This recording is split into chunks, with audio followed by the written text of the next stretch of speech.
After an incredibly fun race last week in Arizona, we come back to the Northeast at Pocono Raceway here for the second to last round of the USRA Cup Series Season 5 for the Karting is Kool 250 at Pocono Raceway. Good evening, everybody. My name is Frank Marchese. Thank you very much for joining us here tonight. Alongside me tonight will be Nate Siefker. Nate, you were here for last week's race, had a great run, expecting another one here today at a big racetrack. It's a much bigger racetrack, and yeah, these guys have put on a show. They proved it last week at Phoenix, and we're going to another track that starts with a P. It's Pocono, the Tricky Triangle. Three different distinct corners here. It should make for some excellent racing tonight. Just have a little bit over 2.5 minutes here before we hit the qualifying session. Right now, we only have, as we take a look at the point standings here, only two drivers really are in with a shout at winning the championship right now. Randy Bechtel, the winner of last week's race, taking home his second win last week. Troy Torgerson in second place, 23 points behind. That's pretty much it after an abysmal race for Jeff Pogo last week at Phoenix. Evan Pienta started to get back on form. Those guys are tied right now for the third position in points, so those two are still fighting for something. But as far as the top of the championship goes, really a two-horse race. And he can essentially put this out of reach tonight, or he can let it claw back tonight. Bechtel can. So tonight is going to be a very important night for him to try to keep that lead as cushioned as possible. You don't want to relinquish anything tonight. He's going to want to go full beans tonight. Yeah, absolutely. As we are just about a minute and a half away from ending this practice session as we run through the remaining drivers in the standings right now. Randy Bechtel starting his night off the way you would hope if you're trying to clinch a championship tonight. Starting right now, has the fastest lap time, not by much, but he does have the fastest time. And there's three different distinct corners, kind of like how I mentioned, and it does make a difference if you can hook up all three corners. You know, if you're on top here, that means you're the best in all three corners. You cannot set up the car perfect here, no matter what you do, because you have, a Trenton turn, an Indy turn, and a Milwaukee turn here. Three different racetracks, and it's almost impossible to get a good setup here. We're looking at Jeff Pogo right now, who at least in this practice session has only put it 14th quickest. The man he's fighting, oh, there goes Pogo hard into the inside wall, coming out of the tunnel turn. The man he is fighting right now in the championship is the man who currently sits in 10th position in the number 16, Evan Pienta. So both of those guys not looking as though they're too strong here today. This looks to be Bechtel's race to lose, possibly. I think I've said that the two other races that we called, it's Bechtel's race to lose, and he lost one of them, but he dominated the other one. So it'll be interesting to see how he qualifies here and how he races throughout this race tonight. Yep, certainly, as the practice session has come to a close, we will begin qualifying here momentarily as the drivers get set to see who will sit on the pole for the penultimate race of the season. And one guy, oh, he is here. Never mind. That just completely ruined that talking point. There's the man I was just about to bring up, Alex Huffman. Didn't notice him in practice at least, but he is here, ready to go. He's been one of the big pole guys here in this series, has won quite a few pole awards here this season, but we'll look ahead now to the one man who can dethrone Randy Bechtel. That is the 98 of Troy Torgerson. These might be the two most important laps of this night right here, is these two qualifying laps, because this sets your tone, this sets your momentum for the night. If he gets a really strong run and Bechtel maybe makes a mistake, doesn't put it on the front row, maybe Torgerson does, that's a huge confidence booster. That could help his race out. And, if Bechtel gets caught up in some incidents in the back, this could be Torgerson's way to claw back this championship. Troy Torgerson has 2 wins on this season at Las Vegas and at Indianapolis, albeit on pit strategy, but still has that win as he begins his first flying lap. Both Torgerson and Bechtel on track right now. Bechtel has not yet started his first lap, so we'll stick with Torgerson here for the moment. Chase Barry right now is the closest to completing a lap time, as that number 98 Jegs machine makes his way through the tunnel turn. And a big slide out of the back end there. And these cars, you're going to see that pushing a little too hard coming out of the tunnel turn. That's very easy to do. Yeah, these cars are so momentum dependent, especially around a place like this. It's no secret that, you know, the power has gone down in these cars in the past couple of years. We used to be doing 200 plus going down the straightaway here, and we're maybe getting to 185. So that shows that your momentum is very, very important with these cars. And it's, if you can't let the rear end step out, or else you lose a couple tenths in a hurry. And there is the man. As Jeff Chandler goes up to the top, there is Randy Bechtel putting it in second position with a 53.28 for the driver of the 29. Troy Torgerson coming through the tunnel turn again. Looks a little bit more controlled this time on corner exit for the number 98. Pushed a little bit wider, though. He's going to get it a little bit lower in turn 3 than he did last time. Yeah, but his rears are pretty warm, I had to guess. He slid the car twice now, and if I had to guess, this time might be a slight improvement. I don't think it's going to be too much as he crosses the line. It is not an improvement. It's a significant decrease by about 7/10 there. So, yeah, just didn't quite get it hooked up there by the looks of it. He was certainly off, as here is Randy Bechtel. Has the points leader's advantage. Bechtel getting beaten out by Justin Winters and then takes it right back just by 2/1000ths of a second over Justin Winters right now in the second position. Jeff Chandler right now in the 33 is the man at the top of the board. Here comes Ryan Jones in the 91. Keep it out of the wall. Nope, couldn't do it. Made a good effort, though. Certainly did. Coming right now in the fourth position as we look at Daniel Dill sliding through the tunnel turn. And he's going to abort it. Yep, that was his second lap. He was not quicker than his personal best on the first lap, on the first sector, pardon me. And with that pretty much killing his second lap, he is the only car on track right now. Randy Bechtel, as you see him slowing down in turn 3, so he is coming into pit road after putting it second on the grid. Only 30 seconds left, so that will be all of the qualifiers. Jeff Pogo, as we mentioned before, starting in the 7th position tonight, as we should get through the grid here momentarily. But Bechtel quite a ways up on Troy Torgerson right now.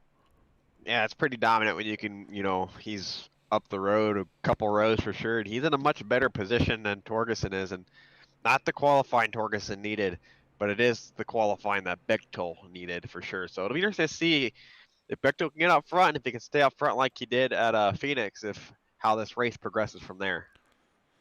Absolutely. As we'll take a look at the starting grid here tonight, Jeff Chandler once again shows his muscle on these more difficult tracks to handle, puts it on pole, a full 10th over Randy Bechtel, who rounds out the first row. Row 2 will go to Justin Winters and Ryan Jones. Row 3 to Chase Barry and Alex Huffman. Row 4 to Jeff Pogo and Jamie Leach. Row 5 goes to Stephen Holmes and Daniel Dill. Troy Torgerson, we just talked about him. He'll roll off in the 11th position tonight with Eric Hawley rolling off in the 12th spot. Evan Pienta, we kind of discussed him. He's still in the championship mathematically. He's going to roll off 13th tonight. Zach Calloway, he'll roll off in the 14th position with Jared Hagedorn and Larry Pullen. They'll be behind them in the 15th and 16th position. Mike Mock, he'll roll off in the 17th spot. And Tommy Cannon will roll off the grid tonight in the 18th position. So that will be the starting lineup here for the Karting is Kool 250 here at Pocono Raceway. Only one more race to go after tonight, and this has been an incredibly fun season. And I think these guys are going to do everything they can, as if they haven't been doing it all season, to give us a great show for these last two races.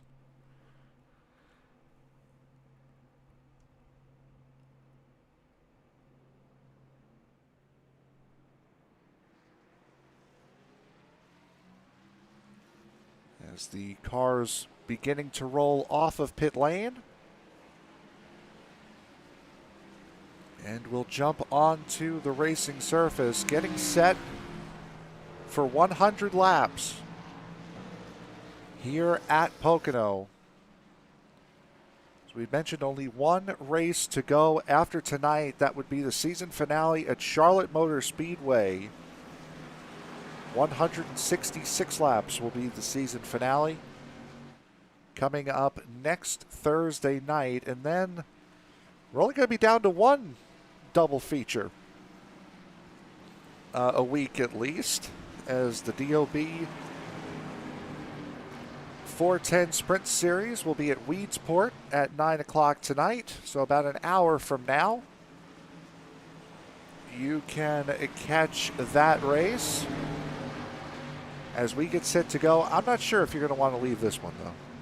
Yeah, this is shaping out to be a really good race. You know, Pocono is always a fun track to see these cars at, and I'm sure we'll see a lot of crazy action here as we go off into turn number one.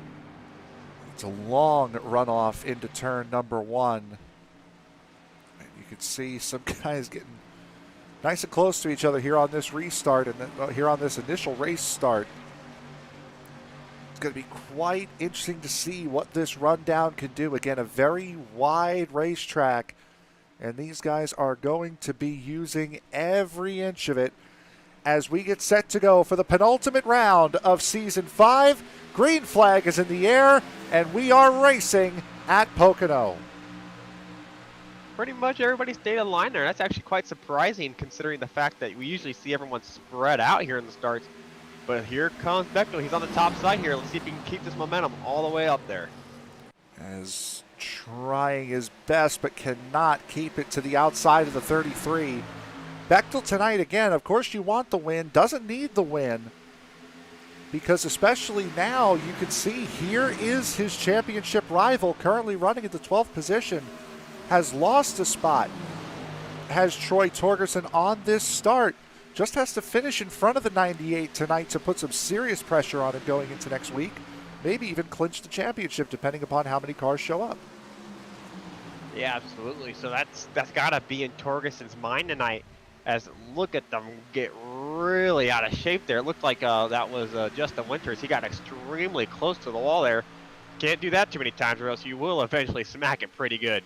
Oh, you really cannot. You see the 33 up at the front of that field, trying to break that draft a little bit is the 52 of Justin Winters, as you mentioned before, with Jamie Leach in the 13 under him getting a little wobbly. There did the 13, 2 by 2 from pretty much 6th all the way back to 10th. As Leach will concede the position to the 52. However, the 81 of Daniel Dill not conceding anything to Evan Pienta until he's forced to. Evan Pienta's making his money tonight with the Camping World offer that they brought out there. You spend if you put their paint on a car and you tag them, you got $100 of free merch basically from Camping World. That's pretty cool. That's the easiest $100 I think Evan Pienta's gonna make this week. Is there a? I wonder. I would email them and see if there's anything extra for a win. Putting it on the track is one thing. Putting it in victory lane is quite another thing. I'd be curious to ask.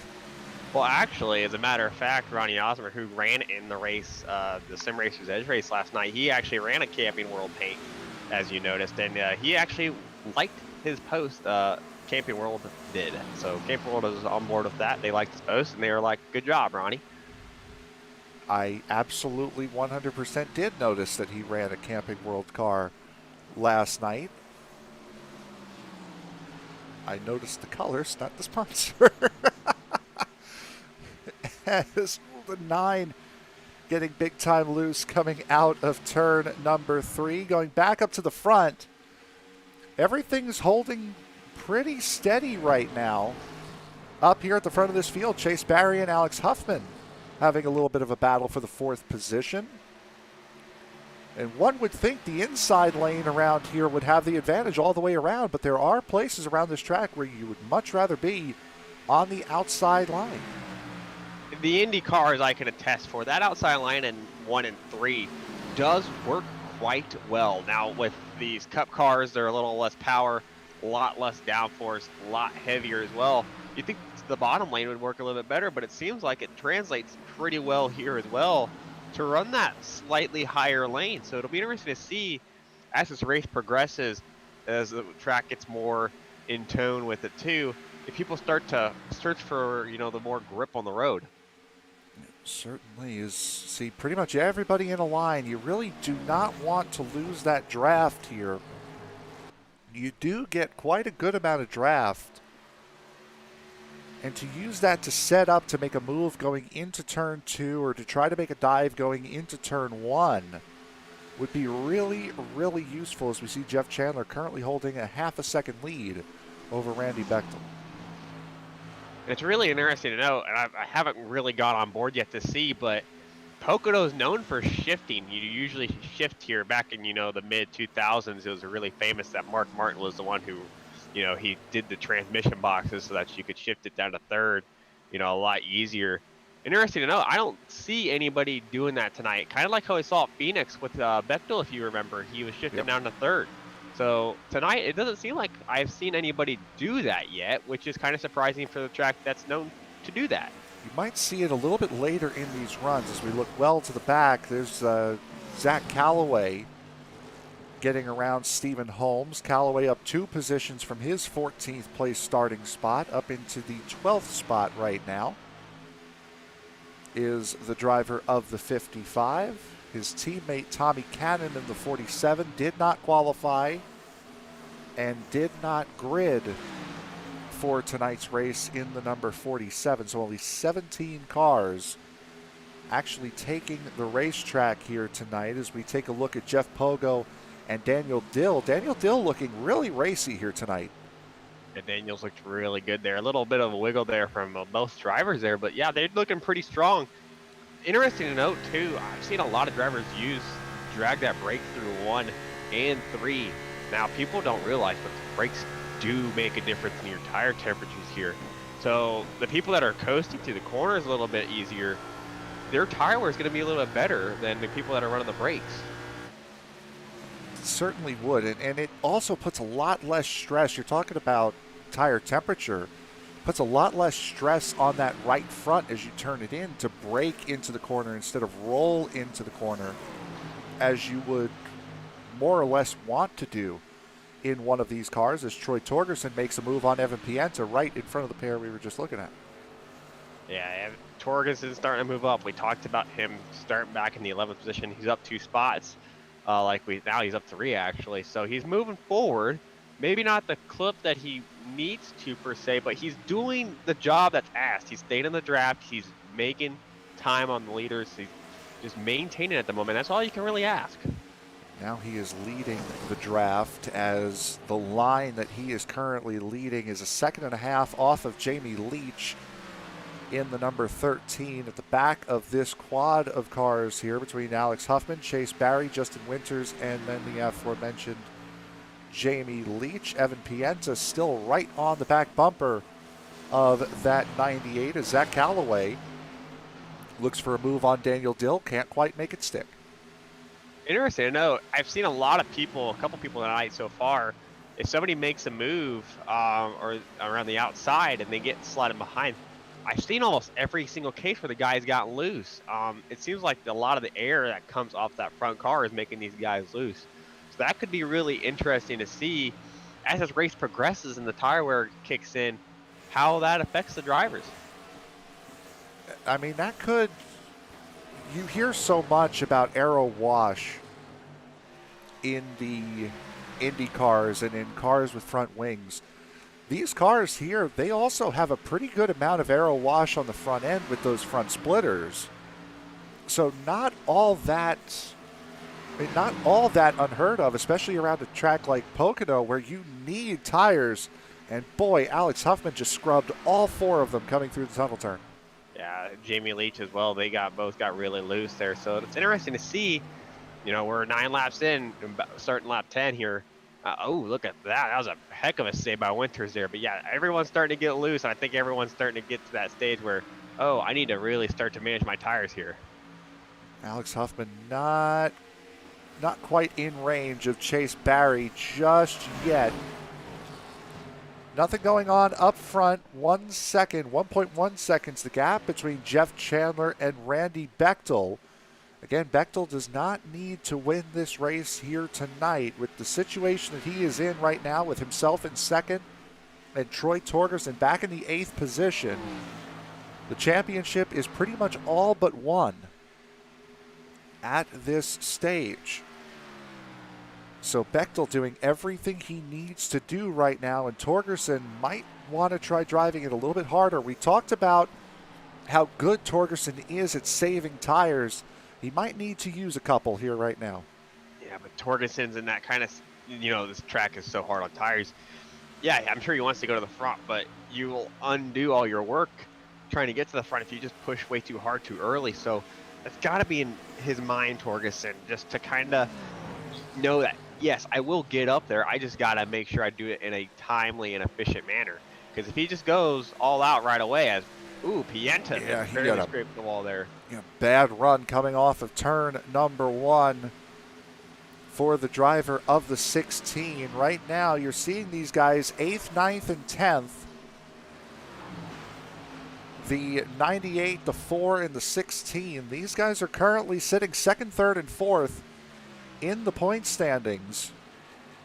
And now with that little bobble by Pienta, that's given Torgerson quite a healthy amount of breathing room back towards Jeff Pogo, and is now starting to set his sights on the group in front of him, which is really starting to bunch up behind the 5. Yeah, Barry just threw a block at Winters there, trying to keep him, trying to be that second car on line still. And, lap 12, if I'm Winters, I'm thinking, man, that's a little early for that. But track position's pretty key here. He's only got 1 car that's punching a hole. It's a lot better than 2 cars. So track position's pretty key here. People don't realize it. Troy Torgerson last time around ran a 54.88. The 4 drivers in front of him, were all in the 55s. Alex Huffman running a 55.88, as Torgerson now will make the move on Jamie Leach, going towards the inside and now really starting to move forward with the help of Alex Huffman holding that lineup. Alex is doing Troy a lot of favors at the moment. And Alex isn't driving that slow. He's actually pretty close to the pace usually. I mean, he just went back up to running 54.9s. That's the exact same lap time basically that Chandler is doing at the front there. So Huffman is doing his job quite well. He's one of the faster guys on the racetrack at the moment too. Fastest driver on the racetrack is Randy Bechtel in the 2nd position. At least the last lap he was. As this group that was 4 cars has now become 5, is about to become 7, as Jeff Pogo, actually about to become 8, as Jeff Pogo, Evan Pienta, and Zach Calloway actually starting to catch this pack of cars here, led by that number 5, as we were about to start lap number 14 here at Pocono. We've seen this before. We saw it at Dover when I called that race. We saw it a little bit at Phoenix, how people are kind of putting input into the wheel. And Barry's done quite a good job at the moment, especially for being behind Huffman a lot of the stint here. He's pretty steady with the wheel. He puts a lot of wheel into it, but he's quite decent actually at the wheel there. He's not sliding the rears too much. He's being quite balanced, kind of how we saw Bechtel last week here. Taking a look now on board of Chase Barry. We'll see what he does going into the tunnel turn here. Very smooth. You see when he picks up the throttle, he has to correct it a little bit to the right. But other than that, that 11 car looking very, very solid right here, and it's kind of a double-edged sword, being up behind somebody for so long. As you can see, that 5 really slide the car. Same thing with Barry. Kind of a double-edged sword, being stuck behind someone. Yes, you can save the tires, but because of that aero wash we had mentioned before, kind of scrubbing the right front tires to keep pace. You can kind of hear in his throttle inputs, he lets off a lot here, and he's just barely getting into the throttle. You can just hear him kind of start to pick it up, and it's a struggle for him. You can tell. So these rears are starting to go for these guys, and it's also the fronts as well. Looking a little just behind him. That is Troy Torgerson looking to make a move on Justin Winters in the 52. That would be for the 6th position. Torgerson has the position on the inside. Jeff Pogo has now caught up into this group. And Winters holding quite firm on that outside line. He's going to lose the position now, but look to see the run he's going to get on corner exit, or if Troy Torgerson's going to block him off. Nope, Torgerson leaves the lane. The 52 is going to take it. Yeah, smart racing from them to just kind of step back, and it's Pogo giving a nice little bump draft to Leach, telling him, "Hey, get up there. We need to move forward here." And he's kind of right. They need to start moving forward at this stage of the run. Start to learn your car a little bit. We're 16 laps in. They have experience at this point. Leader is about 7 seconds up the road from this group that we're watching right now. As once again, Troy Torgerson finds himself at the front of this group. Just behind them, Zach Callaway and Evan Pienta have swapped positions several times. Appears as though Callaway has gotten the better of the 16 for right now. That is a battle for the 10th spot. Up at the front, still a 1.4 second lead for Jeff Chandler. Randy Bechtel has a 1.5 seconds on Ryan Jones. Ryan Jones has about a 1.5 seconds on Alex Huffman, who has strung Chase Barry along, whether he wanted to or not. And then it's about 2 seconds back to the group that we were just watching, led by Troy Torgerson. Larry Poling right now. If you were to look, Larry Poling, the farthest car off of the lead pack there in the 69, just coming up to the start line now, about a half a lap off the rest of the field. And you noticed how Torgerson and Winters and Leach, they were all in this pack with Huffman and Barry, 2 seconds off of it now. And that's all because of how hard that group was racing. So that shows how difficult it is to race. Look at the slide job there by Leach. Yep, that was a very nice move and made it stick. Did the 13 of Leach, but look at Callaway sneak around the outside of the 4 of Pogo. Going through turn 3, Callaway having a very solid run. They're nearly 3 wide. Coming off of turn 3, Leach puts the block on Winters. That opens that outside lane up for Zach Callaway. Bump drafting casually at the back on the front stretch of Pocono. That's pretty casual enough, as you know, Leach has got to make sure that he's taking care of the tires at this point, because this is a little bit of fresh air that he's gotten. He's got to try to maintain it, but, you know, with having 4 angry guys behind you, one that fresh air too, he's got to try his best to keep it. We were talking about Troy Torgerson and this group falling off 2 seconds to the 11 and the 5. Torgerson has put 2 seconds on this group with how hard they've been fighting, as Jamie Leach appears to have pulled away a little bit. Now enter Evan Pienta into this fray, 2 by 2 through turn 3. Outside line you would think has the run. Callaway with a little bit of a slide off of turn 3 is able to make the move. Just a casual bump drafting again by Pogo there down the front stretch, and that does make quite a bit of a difference. I mean, he's actually way faster than Pienta just by himself there, kind of on the top lane there, so that does make quite a bit of a difference as Winters puts a slide job and saves it. Wow. Riding on board, that's as close as you get, and that's how you save one. What a job by the 52.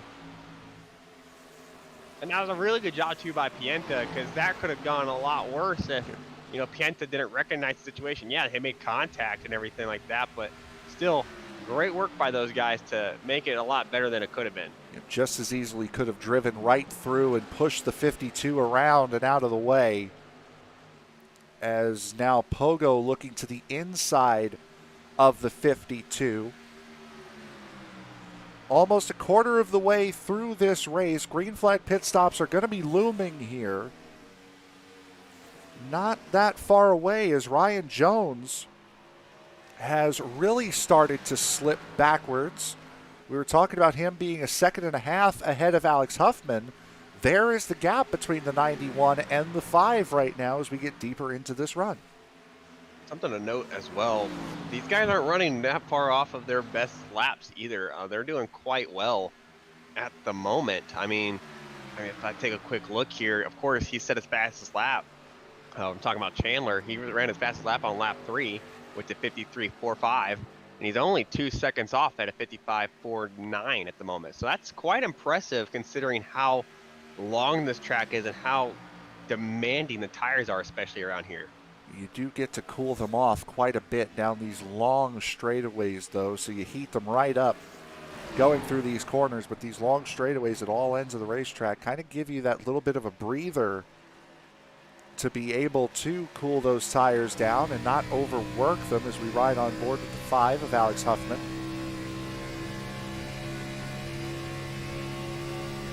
Trying to make a peak going into the tunnel turn. Cannot quite get there. Going to look for the run off. Almost kisses the wall with the back bumper. The two people that look the strongest at this stage in the race have to be Huffman and Torgerson. We talked about Torgerson. We talked about him a lot already tonight. It seems like, how tonight has got to be his night. He's got to finish ahead of Randy. At this stage, he's done everything he needs to do. He's, put in competitive lap times. He's moved forward in this race, and he's done, basically everything we've asked him to so far tonight. Torgerson has closed that 2-second gap down to a half a second to himself and the 11. We'll take a look at the time delta, and you can see that is a pretty much a staircase, very favorable towards Troy Torgerson. As you see now, inside of a half a second now is the driver of the 98 on the 11, and only getting closer. Yeah, when you have an even staircase, against somebody in a battle like that with that delta, you know that you're very consistent. You know you are faster than him. And now the hard part is just getting around him. I mean, we got 22 laps on these tires. The tires are starting to say, okay, I want to come off now, put new ones on. This is a hard stage of the race where you got to, try to find a way about somebody and outdrive them. Absolutely is. As you see just beyond them, that is Jamie Leach and Zach Callaway. Callaway, the biggest mover of the race so far, up 6 positions from his starting spot. And now Troy Torgerson about to go up 6 positions from his starting spot as he muscles his way under the 11, and that's just better rear grip in the tires to be able to get onto the gas sooner, and is going to make the move going into turn 2. Academic made that look easy. Rear stepped out a little bit there on Torgerson. He's going to get a nice little shove there from Barry down the straightaway there. But yeah, he's done quite well. Interesting to note too how Huffman's pace has kind of started to slack off a little bit here. He's not right on the rear end of Jones anymore.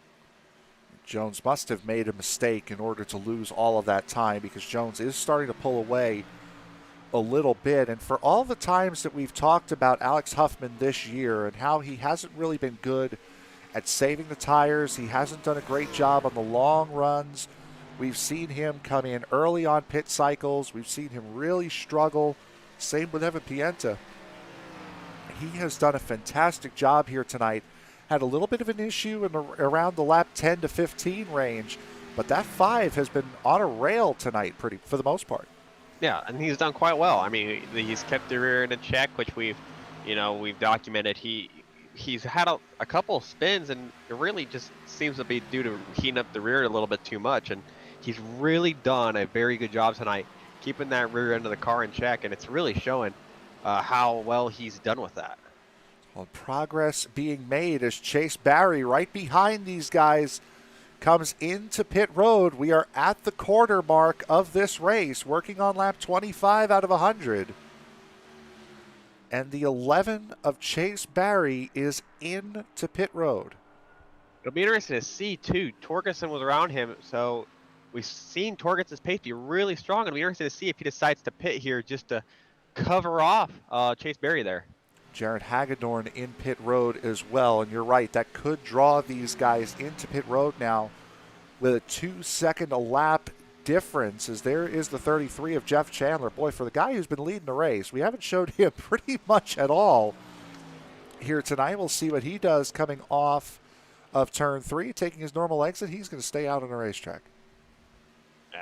That doesn't surprise me. Those two really don't have to worry about an undercut here, but Huffman's in as well. Yep. So, and Torgerson trying to cover it off as well. Torgerson throwing it in there. My goodness. Looked like you last night. Yeah, I'd say so. Yeah, that's what I saw all night long, is a guy making up a lot of time on pit road entry. Evan Pienta pitting as well with these guys. So Evan Pienta in the 16, Huffman in the 5, Torgerson in the 98. Do you think maybe this draws Bechtel in, seeing how much Torgerson had moved up, number 1, and number 2, knowing that he kind of has to finish ahead of him if he wants to put the championship away? I don't think he's really super worried about that. I think Bechtel's more worried about, trying to maybe get undercut Chandler more than anything else. We're going to see where Huffman and Torgerson come out compared to Barry, as Barry's on the straightaway here. His tires are up to temperature, and it looks like he might just clear both of these guys. Well, at least one. He might get the run here on one. More cars coming into pit road as we'll take a look back there. That is Alex Huffman holding off Chase Barry, so they come out in the same order. See a lot of guys down pit road right now. The leader is the number 33 up at the top of the racetrack. A little bit of a bump there from the 11 of Barry. What a save. Keep it together. He does. Wow. That was an incredible piece of driving by both those guys. What a job by Huffman to keep that car straight. He got a pretty significant shot as Jeff Chandler comes into pit road. There goes the 98 around for Huffman, who I'm thinking is just happy that he still has a race car to drive right now. I think that's a fair assessment at the moment. But this is the stage of the race where Bechtel could be in trouble. I mean, Bechtel, we've seen him about 2 seconds off of Chandler. I would have thought that the rules would have been reversed. I thought Chandler would have stayed out one more lap and Bechtel would have pitted. Bechtel stays out to get his lap led at least. We will show you that save one more time when we can see when the 29 comes into pit road. So Bechtel's going to get his lap led here as both Chandler and Ryan Jones come in. Let's see what happens here this time around with the 29. I would have to assume he's going to come in now, and with the way he's coming through 3, I would have to assume he's in. He is.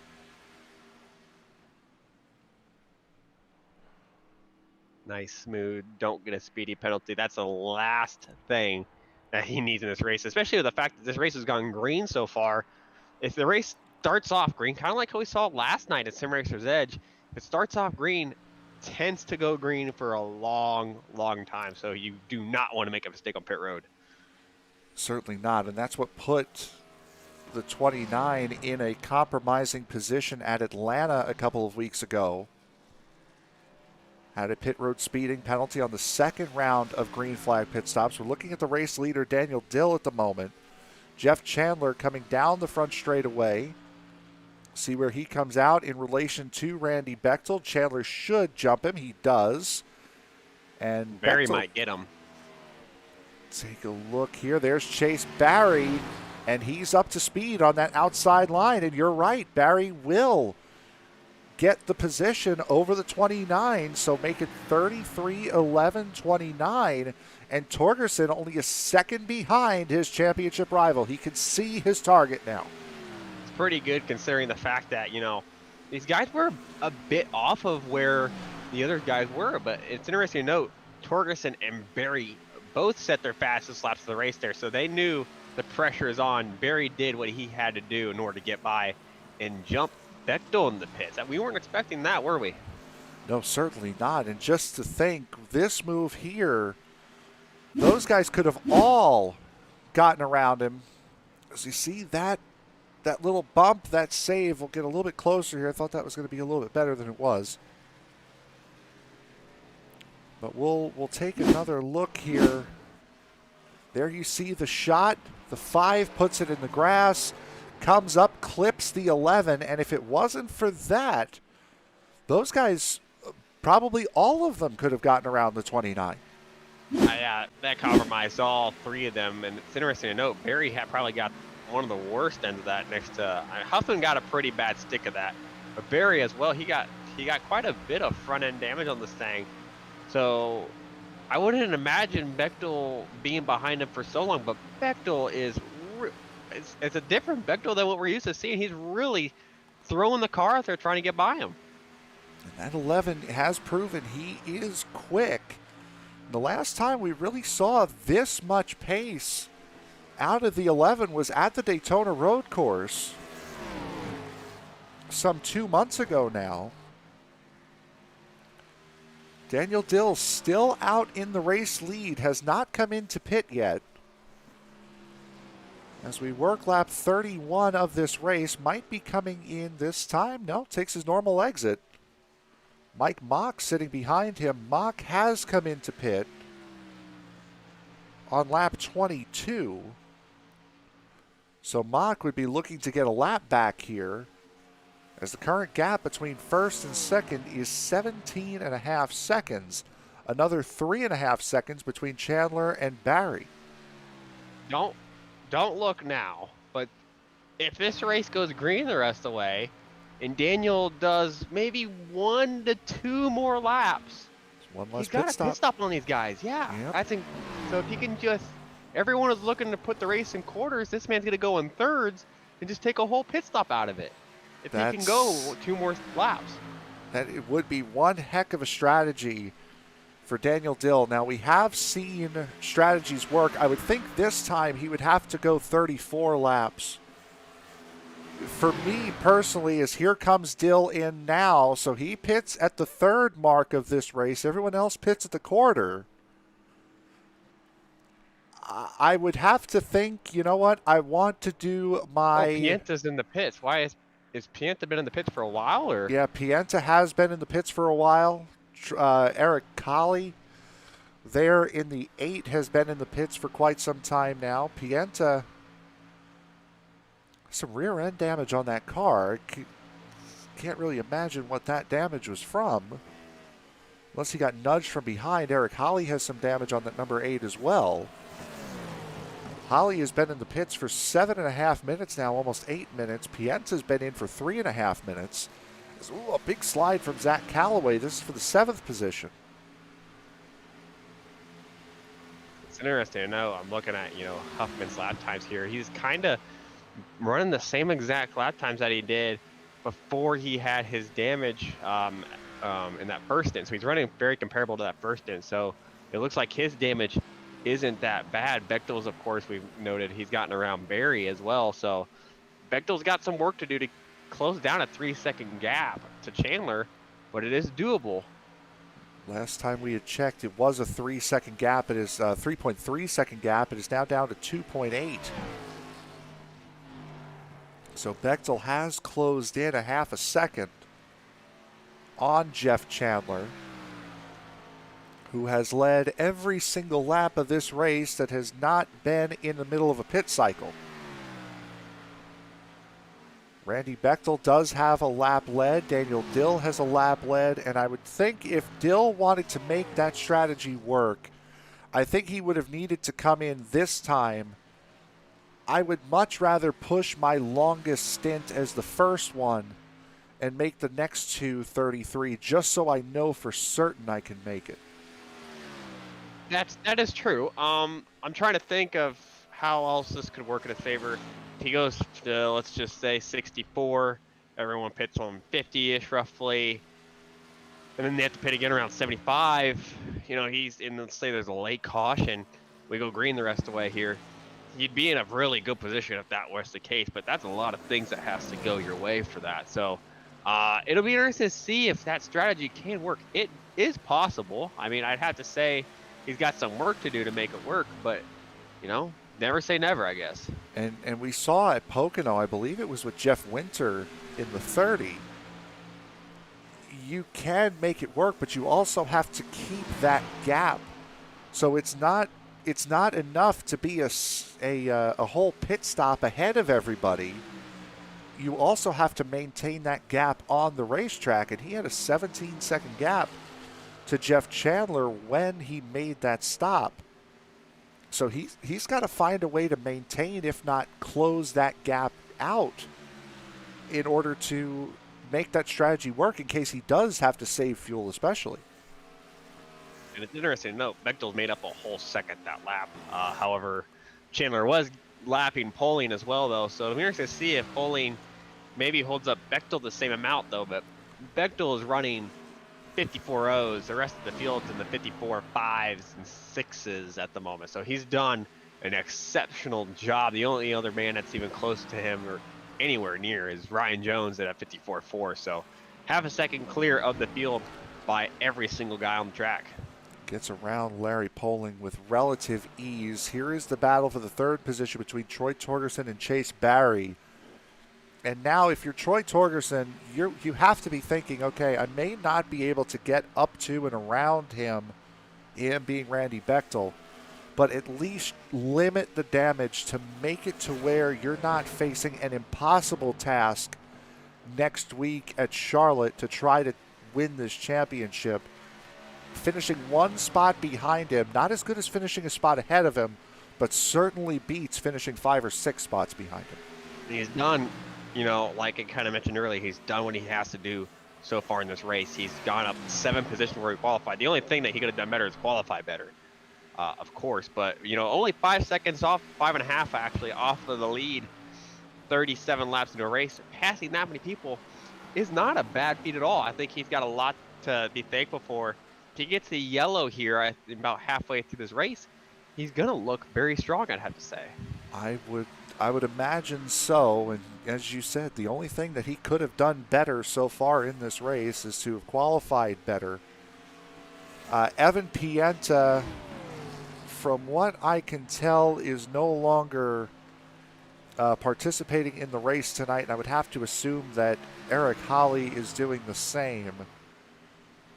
So all assumptions would be 2 retirements here tonight, leaving 15 cars on the racetrack running right now, and these 2 are the closest battle for position we have on track right now, battling for third. And you got to do math at this point. You got to look at the odds of a yellow happening. 15 cars on track is not a lot of cars, and especially with how big this track is and how spread out everybody is, you're looking for a self-induced yellow, basically, from somebody. So you have to kind of put the odds at not getting the yellow at this point. We could very realistically go flag to flag in this race. I probably just jinxed this, unfortunately, but it is possibility. And these guys, Bechtel as well, Chase Berry, Torgerson, they all got to realize that is a very good possibility. We go green the rest of the way. That would not be the first time that has happened in this series. If you discount the caution on lap 1 at Atlanta, that race went green the entire way. Same thing at Las Vegas, discounting the caution on lap 1. That race went green the entire way as Torgerson now has caught up to the 11, possibly used the 69 as a pick here on the outside line, does that exact thing, takes the third position away from Chase Barry.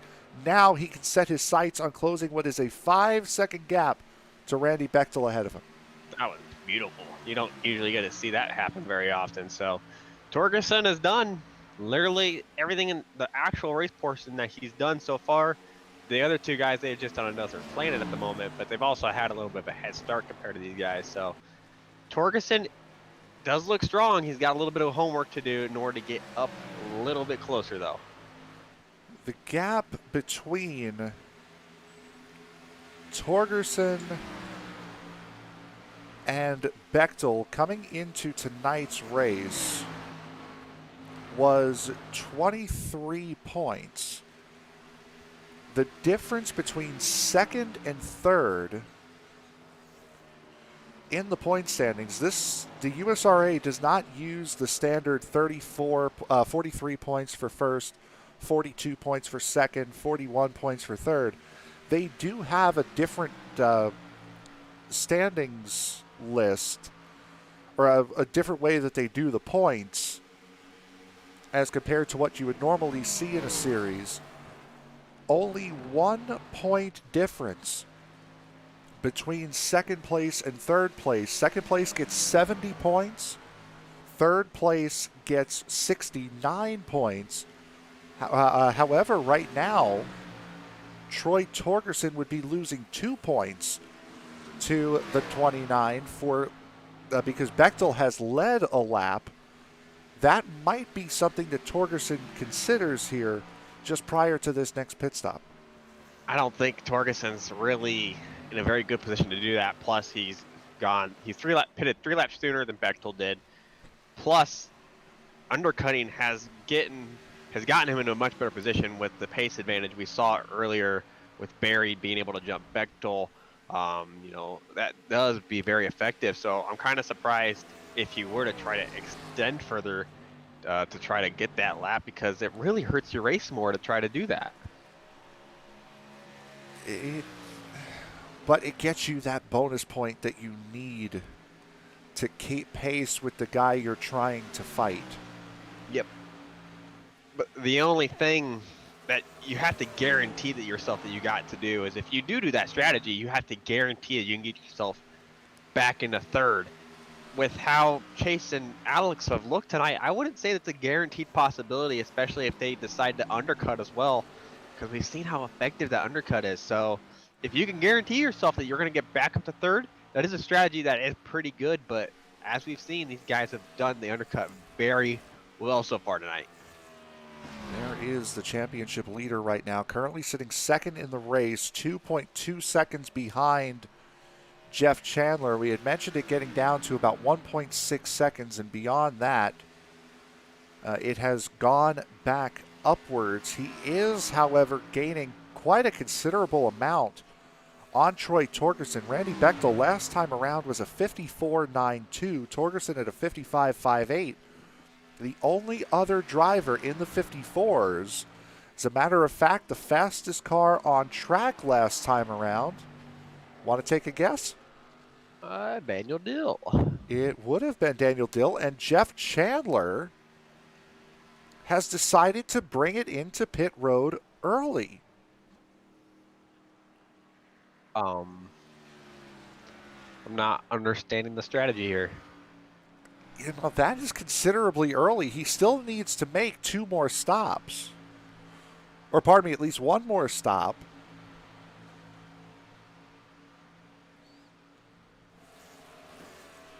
I have a guess, and I don't know if this is exactly why he's doing this, but if he undercuts them so much and gets about 5 seconds out of it, that's like the only thing I could think of him doing this for. But that really doesn't work that well, because he's going to have 10 laps fresher tires when Bechtel pits. Another thing I'm thinking of, maybe he's trying. We'll see what Wait Bechtel does. He's in the pit still. He's not moving. What's going on? Did he get a speeding penalty? Oh boy. Things have unraveled for the 33 of Jeff Chandler right now. Possibly, if he got a speeding penalty, he would be leaving right around now. I went back and looked. Here he goes. He's under the entire time, though. The pit road speed here is 55, and he's under 55 literally the entire way. But 55 seconds, that would coincide maybe. Now, what he did there was legal. Coming up onto the track in turn 1, you don't need to come out and rejoin the track. Coming out of turn 1 here, that blue cone is the end of you need to stay under here, is classified as pit out. So what he did there was legal, but a 54.5 second pit stop or time stopped in the box, that would coincide with a speeding penalty. The only thing I just went back and looked, the only thing I could think of is maybe an unsafe pit entry, because here at Pocono, there's a line that signifies pit lane. And you remember the old scan, how there used to be a wall there, and then when they redid and repaved Pocono, they made that all pavement that you could, in theory, use. There's a line there. and he is on the other side of it, but I've never known that to be a penalty for doing that, though. Let's take a look and see what happens here. He is rather low.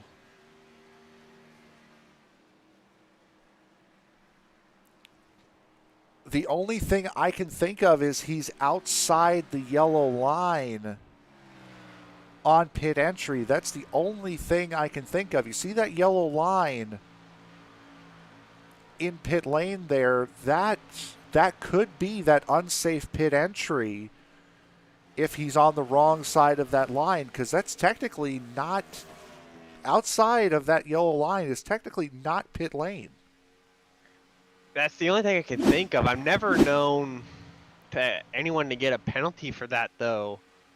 So maybe if we get a yellow here, we can, get him up in the booth and maybe ask him, what happened. But yeah, I'm kind of befuddled, I must admit, and that doesn't happen very often. If we can't get him in here, I know one way we can figure this out. If you would be so kind, next time Sim Racer's Edge comes here, if you want to try that, and then just let us know what happened. No? Okay. But Torgerson, he's going to come in, though, and it's worth a he's try. going to see if maybe he wants to do it. Nope, he ain't going to try it out for us. Yeah, no, he's not. Ryan Jones is in pit road as well. I mean, that's the only thing I can think of, is that he was on the wrong side of the yellow line. That's literally the only explanation I could have for it. And that kind of just placed the race literally in Bechtel's lap. And he said, here you go, you could have it. Because now he did have a 7-second lead on Torgerson when Torgerson came into pit there. He now has almost 9 seconds on Chase Barry. And my thought would have been the only thing that Chandler would have gained was, and I thought you were going there, but you didn't. The fact that he came in so early might draw everybody else off of that strategy that they were on and try to draw everybody into pit road early. But that speeding penalty just blew everything completely.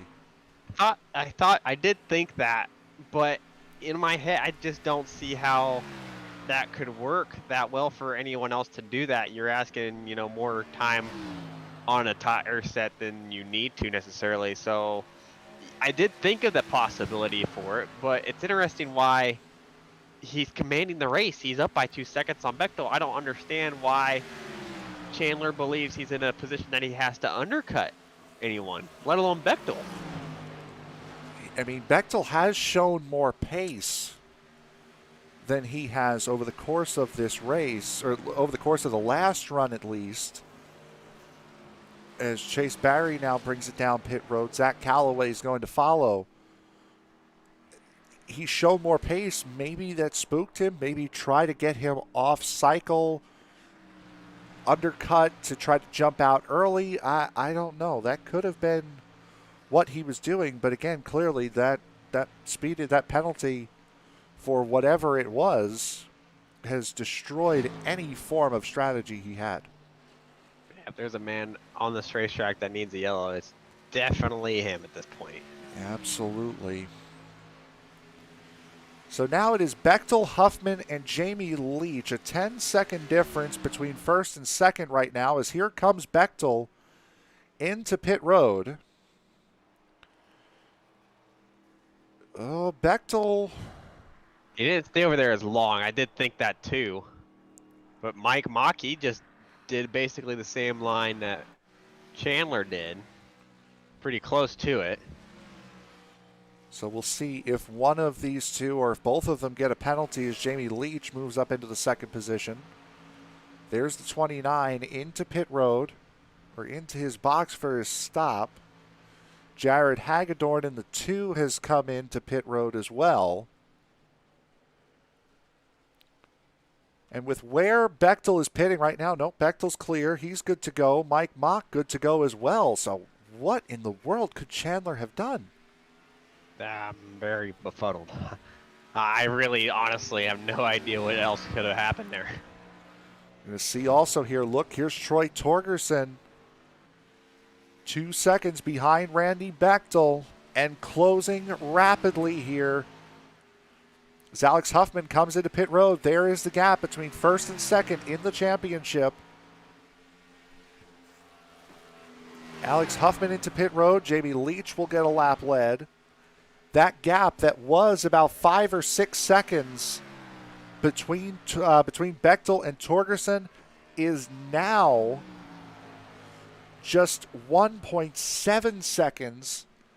But here's another kicker. I had mentioned that the points difference between second and third was only 1 point, 70 points to 69 points.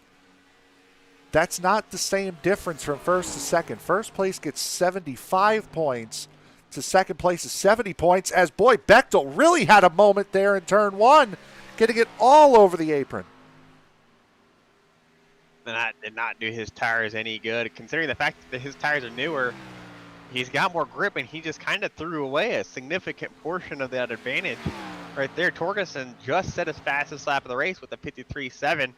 That tells you that he's on it. He's ready to go. Bechtel better be weary because he is coming. And like I said, with that points differential, Bechtel is in a spot where he can, with just under half of this race to go, he can nab an extra bonus point as well for leading the most laps. And as I had said, that 5-point gap between first and second, plus the bonus point for the 29 leading a lap, if he gets 7 extra points on Torgerson tonight, that might be rip game over. Yeah, it absolutely could. It's interesting to note how, we're looking at the guys that stayed out as long as they did. Dill is still out there. We expect Dill to go another 10 laps, roughly, with how he's done so far tonight. He's only 8 seconds ahead of Bechtel. So he's got some work to do if he wants to make this strategy work. But it is looking like it is still a possibility for Dill to run this strategy, try to split the race into thirds, just maybe not as effective. Yeah, and that's another thing, as opposed to, there's the gap between Dill and Bechtel, by the way. You can see it. It's essentially the front straightaway is the gap between those two. And that was the same thing when Formula One was at a time where they were making 3 to 4 pit stops a race. You can take that extra pit stop, run as hard as you possibly can, or you could try to save and go a stop shorter, which is what Dill is trying to do. That's a perfect illustration between what Daniel Dill in the 81 and Randy Bechtel in the 29 are doing. Leach, Holmes, and Pogo both, they're running longer than they did their first stint. So they're going the opposite direction of that. They're running the Dill strategy of trying to save their stuff at the moment. Bechtel just ran his fastest lap of the race with a 53.4 the last time there. So this is going to turn very interesting, I'm sure, as this race progresses, just to see how their tire wear does. As we've noticed, Torgerson's fallen off a little bit of Bechtel already. All three of the drivers at the front of the field, Leach, Holmes, and Pogo, as you mentioned, are going longer than they did last time. All three of those guys came into pit on lap 26. So these guys have run 30 laps on their set of tires and fuel. Unfortunately, they are going to need to pit again no matter what happens here, because as there's Leach pounding the wall coming out of turn 3, because they decided to come in at the quarter mark instead of the third, no matter what they do from here on out, they are going to need to pit again. Interesting to note, Chandler is the first man a lap down, so if the yellow were to come out here, he's going to get the lucky dog. When this cycles through here, when Leach pits, he will be on the lead lap compared to, Bechtel as well. So that's his one saving grace at the moment, is we're not on a smaller track where you're a lap down, you stay on the lead lap here when you pit. So that's the one saving grace that he has at the moment, is that he's not completely out of it yet, but he's definitely down and out. He might get Leach on the racetrack here, depending upon how much longer Leach decides to stay out. Again, the top three all came in on the same lap. Here comes Leach now. This might be a little premature, as nope, Holmes comes in as well. See what Jeff Pogo does. Pogo stays out on the racetrack. So Leach might have came in a little bit earlier than he wanted to after smacking the wall coming out of 3 the lap before. You know, Pogo and Dill, they both stay out here. So this is Pogo. We expect to come in anytime. We're thinking Dill around lap 64 is as long as he can go. He's probably going to go every bit of that too. But, you know, if we get a yellow in that last 25 to, 90 range, he's going to be a lot better position, Dill is, than we think he could have been here at the beginning of this race. The biggest issue, however, for Daniel Dill right now is his strategy is about to not matter. Because there is Randy Bechtel passing him, negating that stop advantage that he had on the rest of the field. As Jeff Pogo comes into pit road now after getting a lap led. So right now, doesn't matter what Daniel Dill does, he will not be in the race lead. That pit stop advantage has been effectively wiped clear. Interesting to note too how Bechtel has only been out there three less laps than Torgerson. Torgerson's already dropped off 2 seconds by the time. So we talked Torgerson how he's really strong there that first stint. In that later stage of the run, it'll be interesting to see if he's able to replicate that at the end of this run. Unfortunately for Torgerson, he is having connection issues right now, and we've broadcasted many a league race here on ESPN in the last 6 or 7 months where guys that had clearly the best car have not have been victims of lag issues as he's completely gone now. Yeah, his ping is in the 5 hundos. All right, he's going to drop here, which is going to... Yeah, he's dropping. Oh, no. He has dropped? He's at quality. Oh, no, he's back. 64. Oh, my goodness. He's back, I think.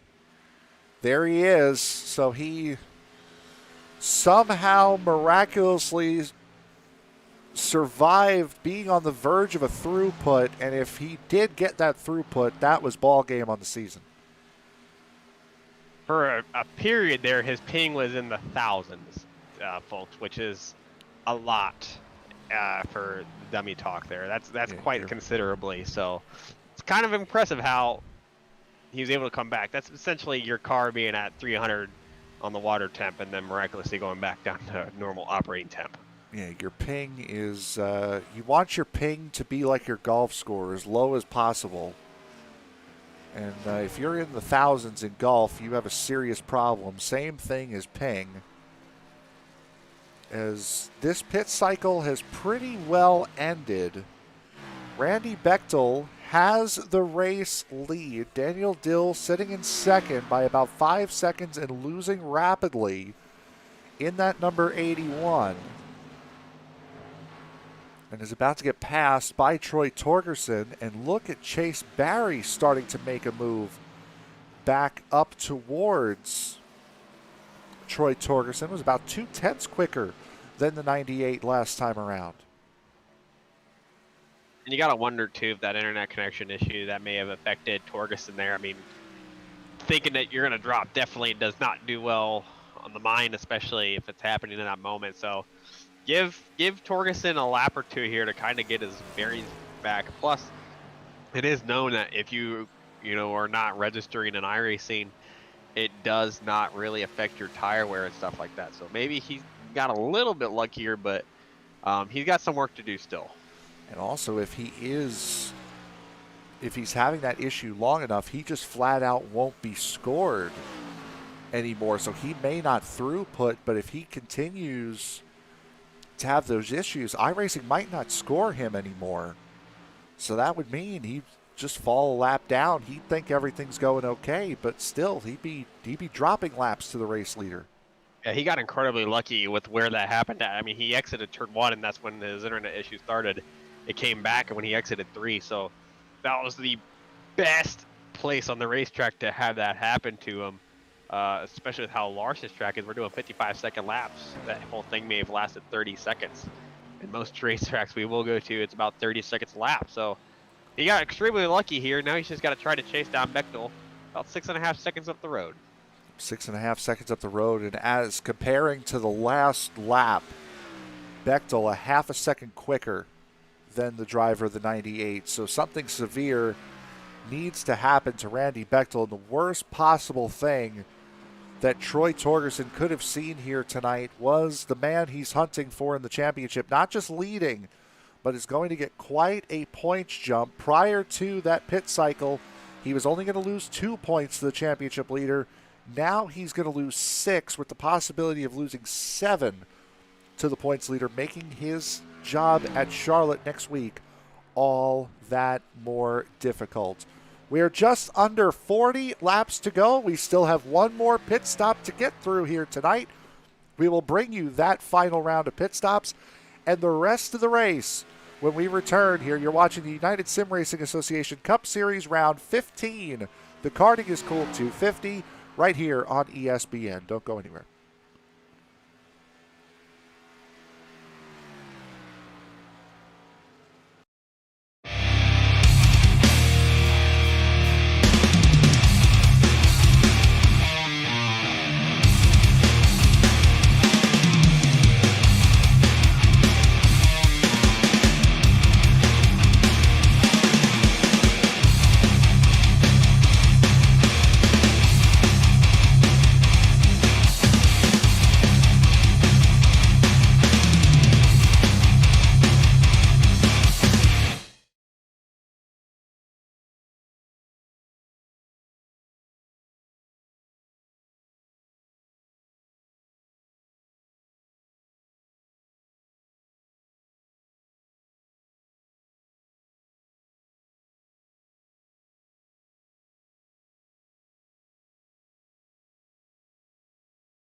Tonight's broadcast of the United Sim Racing Association Cup Series Round 15 from Pocono Raceway is sponsored by DiecastNuts.com. Post your own diecast collection, add or trade to it in the shop, and see other members' collections at DiecastNuts.com and on Facebook at DiecastNuts. And by Rocket Racing Setups. Rocket Racing Setups is one of the leading setup builders for the iRacing community. Find dirt and asphalt setups, tuning guides, fuel sheets, and much more at RocketRacingSetups.com today. Working with just over 30 laps to go here at Pocono Raceway, your current leader is Randy Bechtel in the 29 car. Your current points leader may not be able to mathematically clinch the championship here tonight, but he certainly will be able to put it nearly impossibly out of reach for the man who currently runs in second position, Troy Torgerson. As we take a look at those championship standings, it was 23 points going into tonight's race. It is going to be at least what we're expecting. It's going to be at least 30 going into Charlotte next week. With the way the point structure is in this league, that is a very hard task to do. It is a possibility, depending on how many people we have show up next week. Bechtel could clinch it by the green flag. And it's just going to be interesting to see. Early days here. We have 30 laps to go. You never know. Bechtel might have something happen to him. We might see Torgerson come out here. Who knows? Now, there are 18 drivers that showed up here tonight.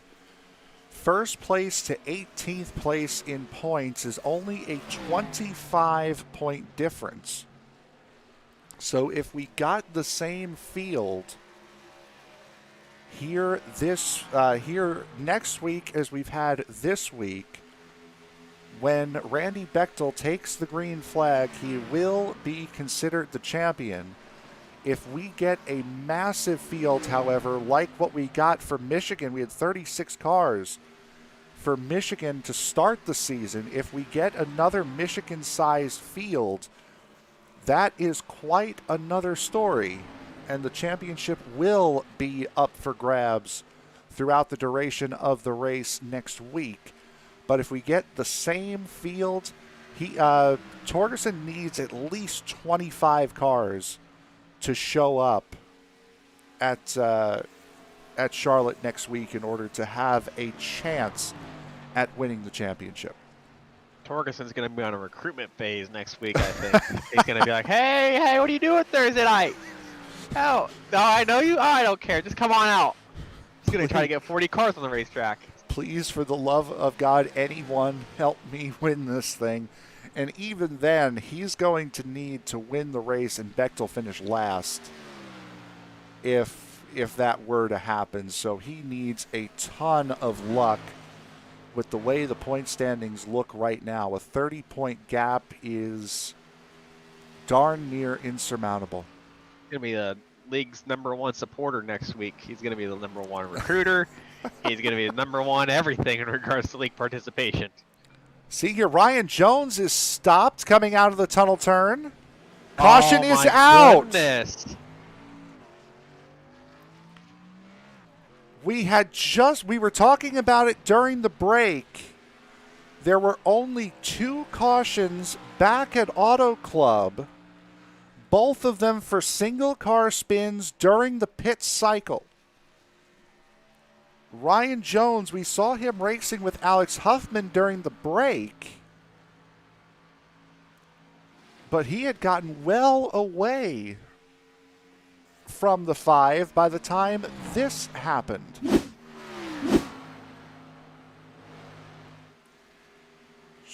Ooh, pushed it too hard coming out of the tunnel turn, and it just, once he pulled the car off the wall, snapped sideways, and he's stopped on the racetrack there hoping to draw that caution, and that's exactly what he did. Is it fair to say that this changes everything? I think that is assessment. I think that is absolutely fair to say. And you know what?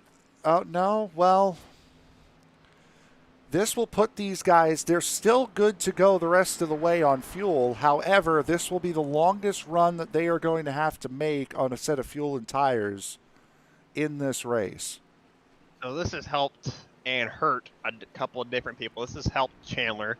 It was the last Absolutely. car on the lead lap. He managed to stay in that position. He was almost about to be lapped, actually. And we saw how fast he was earlier.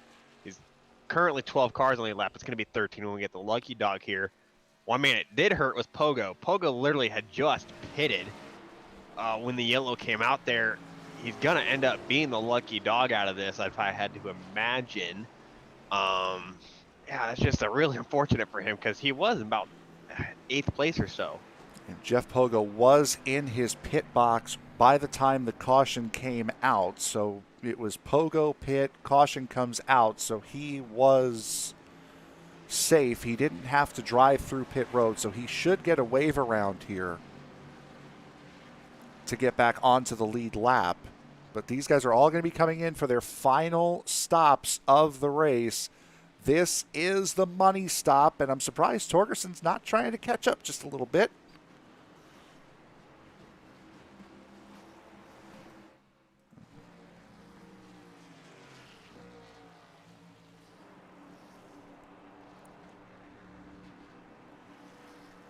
So this is where it all works. No one can slide through the box. Torgerson was good. He looked like he stopped a little forward in the box, but he was fine. See on pit exit here how these guys come out. That's Daniel Dill rolling through pit road. There goes. Torgerson's going to win the race off of pit road. That was a potential championship saving race off pit road. Mega move by the 98. A 14.25 second pit stop. Compare that to a 15.4 second stop for Randy Bechtel. That is the difference. I know we mentioned it earlier that we would try. I don't know if we still have the opportunity to get Jeff Chandler in the booth to ask him about that penalty. I think we will try to do that here while we have a second. We'll drop him up into here, up into the waiting room really quick. Try to get this a quick question here as we are hopefully joined now by Jeff Chandler. Jeff, Frank Marchese at the ESPN booth, you got me? You do. How you doing? Good. Quick question. We saw the pit entry. We saw that you had what we assume was a pit road penalty. We looked through. We didn't see you speed. What was that penalty for, if there was one? Hit the wall in the tunnel turn when I was leading and got 40 seconds worth of damage. So I decided, hey, I'm not going to hold Randy off, like this, because he was catching me in 1 and 3, and I was better than him in 4. In tunnel turn. So I decided just to go in and get it fixed. I'm out of the championship, so I figured it was just best I go in, let them battle it out, and let me just finish where I can. All right, fair enough, because that had us very confused up here in the booth. We know you're getting set to go back to green flag racing. Good luck the rest of the way. Appreciate it.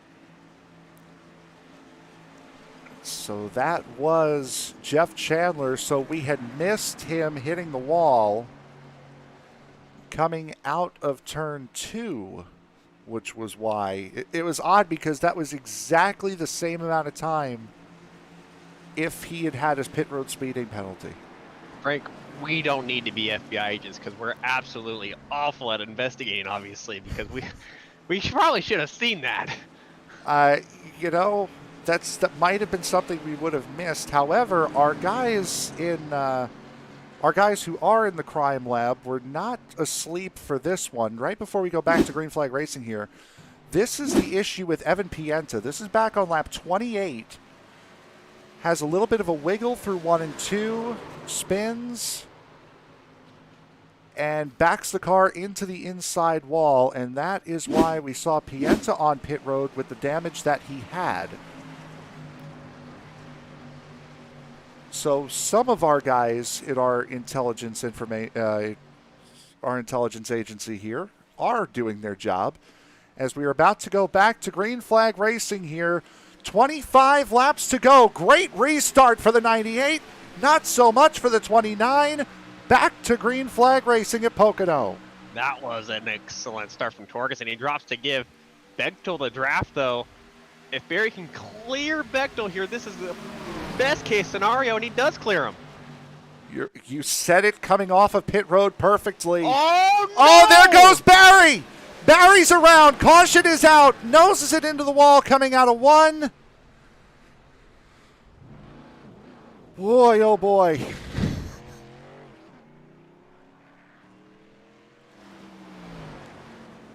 And there wasn't, I mean, both Bechtel and Huffman were pushing on him. And that was partially because Huffman was pushing on Bechtel. Yeah, I thought at first, we were going to see contact between Huffman and Bechtel, and I really wasn't paying attention to Barry until he was halfway started going around, up. yeah. Yeah.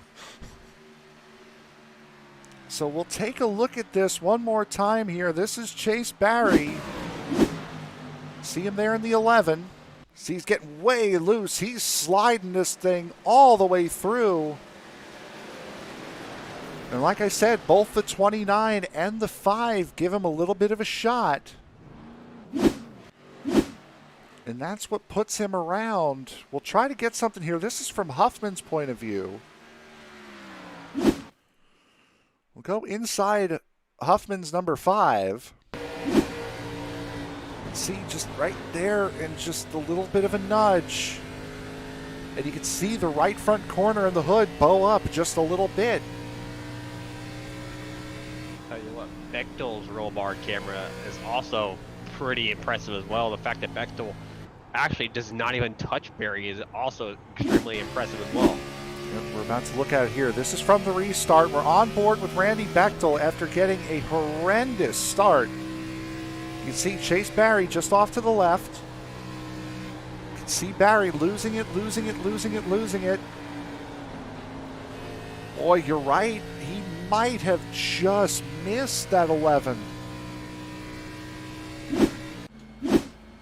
And that means the damage that the 5 has to contend with, the 29 does not.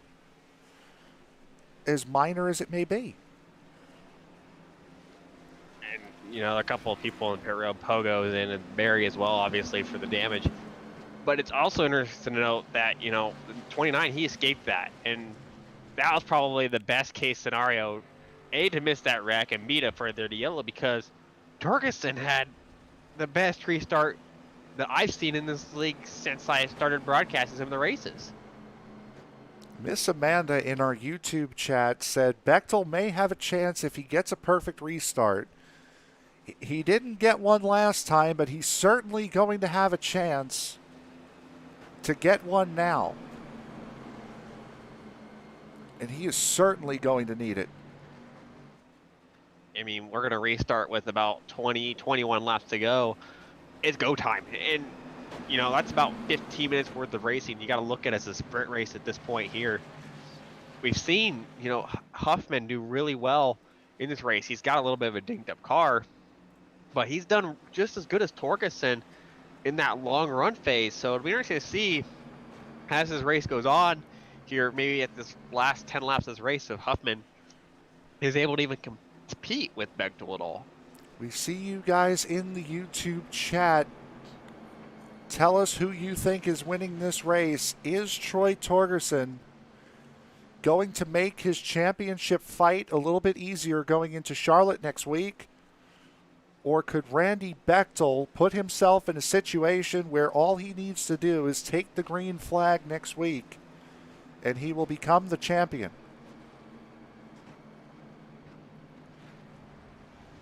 As the cars now go double file, we've heard it so many times, cautions breed cautions. coming down to the end of the season, there are some midfield battles in the points. Could this be a situation where, yeah, we're going to see a lot more cautions? We're not just going to see those two. It's a possibility. I mean, I must say that these guys, we've seen them with older tires tonight, be really well on them. But these guys, we haven't seen them. We've only seen the restart and the actual restart. They're this close together, so it'll be interesting to see. They don't have any temperature in the tire, so we don't have to worry about that necessarily. It'll be interesting to see how these guys do here in this initial restart again. One guy who has snuck his way up into the top 6, a guy we're not used to seeing up here towards the front, that is the 2 of Jared Hagedorn, currently running in the 6th position. This would be a great points night for a guy we're usually seeing either running towards the bottom of the top 10 or outside of the top 10 entirely. And these kind of races, they do really well for those kind of guys. The guys that kind of just sit, you don't really notice them all race long, get green flag runs, and then you get a couple yellows, boom, they're in the top 5 to 10 really easily.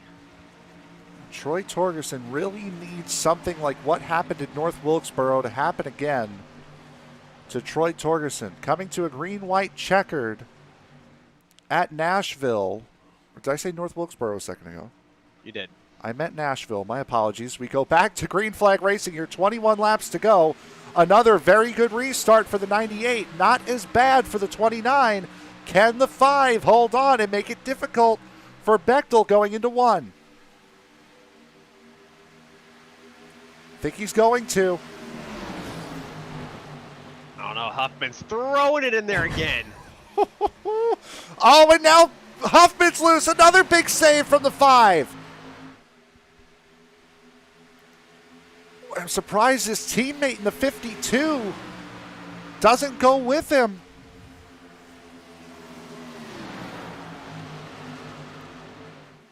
And now Torgerson needs to hold on. And you got to think here, Torgerson's in the stage of the race where he's got 20 laps to go. You can't forget how you drove in that first 3 stints. Yeah. You have to drive nice and smooth. That's why he was so strong. It is essentially a full fuel run here, so you do need to worry about tire conservation. This is the first time we've really seen Torgerson have fresh air, and the first time we've seen Bechtel have a considerable amount of dirty air on the front end of that car as well, so that could change the outcome of this race. Winters had a extremely good run there, and it'll be interesting to see if he's able to pull alongside of Bechtel here, but he's doing what he needs to do. We noticed in that initial start of the race, Bechtel wasn't there. Oh, Bechtel's loose. Oh my goodness. Big slide. That causes the 52 to slide down. He's going to lose time. He's going to lose 1 position, 2 positions going into turn 3. Bechtel will want to say that he did that on purpose just to psych out. Oh, I'm going to look like I'm loose so that you get loose. Boy, and that was almost a big moment, and now that leaves Bechtel one-on-one with Troy Torgerson, and Torgerson needs to keep this position. Again, Bechtel's in a spot where right now he has the most laps led, a lap led, and if he were to win, have a 5-point advantage just from first to second. These guys are ripping the tires as hard as they can. I've seen more guys get loose in these 3 laps since they restarted, and they had the entire race just because they're pushing so hard on these tires. Bechtel's here.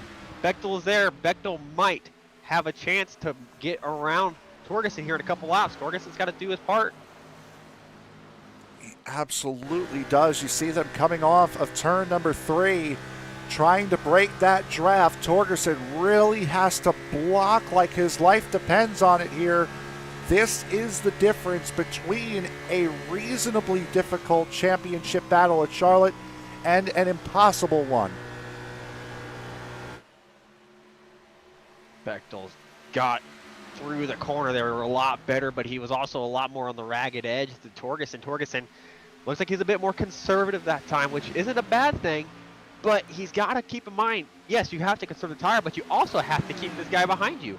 Putting a lot of dirty air on that 29 as well. And boy, you can see how hard Bechtel's pushing the car. We have not seen him this out of control all race long. He is working that 29, trying to close this championship battle off.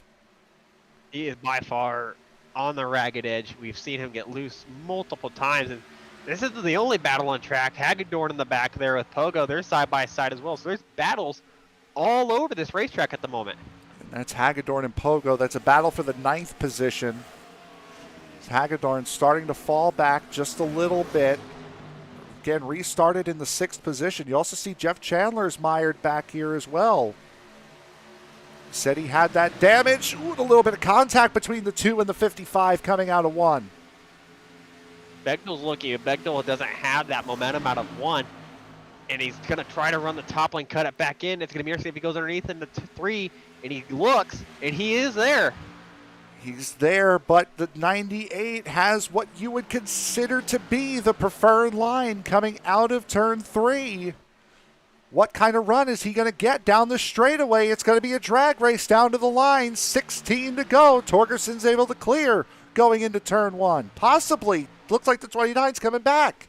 Yeah, he's going to put a little bit of side draft there. Now Bechtel has to nail the entry and the exit phase of this corner here. And he does. Torgerson pushes out. Way up. And there it is.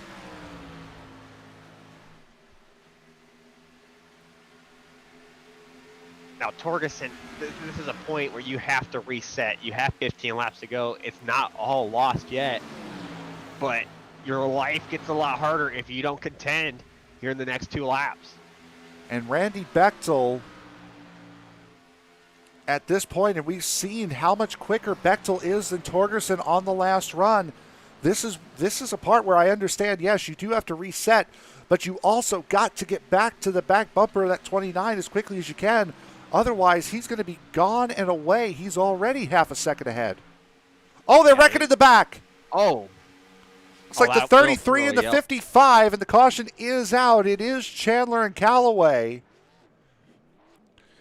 And that 33 now has a little bit more than just a scrape coming out of turn 2. And that was just a innocent bystander on Chandler's part and just nowhere to go. Let's put that theory to the test as, yep, there's the 2 and the 55 battling as we saw it. Boy, Hagedorn takes a huge body slam, stays straight, and boy, that's night over for Chandler. So this does put a wrench in the spanner for Bechtel here, because they've gone 14 laps since they pitted. We have 13 to go. Read my mind. And this is the hardest place. Trust me, I've been there as a leader in this stage where you want to stay out, but you know you should pit.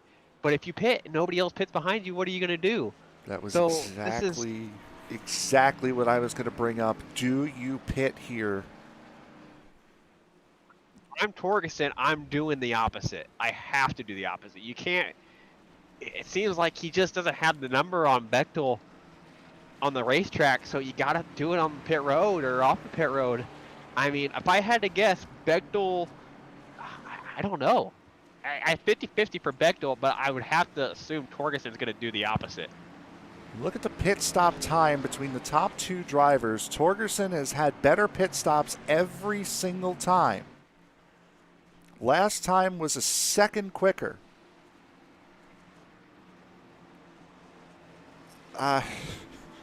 We're going to have about 10 laps to go.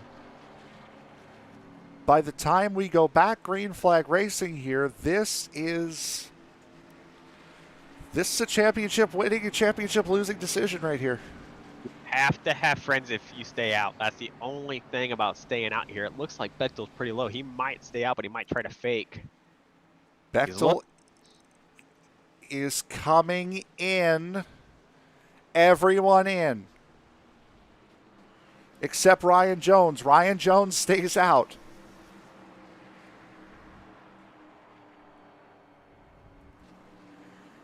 Bechtel's going to breathe a huge sigh of relief right now. He's got to get out, though, in front of these guys. And that's not easier said than done. We've seen that already. These guys come into pit road here. We'll give you our pit road timer.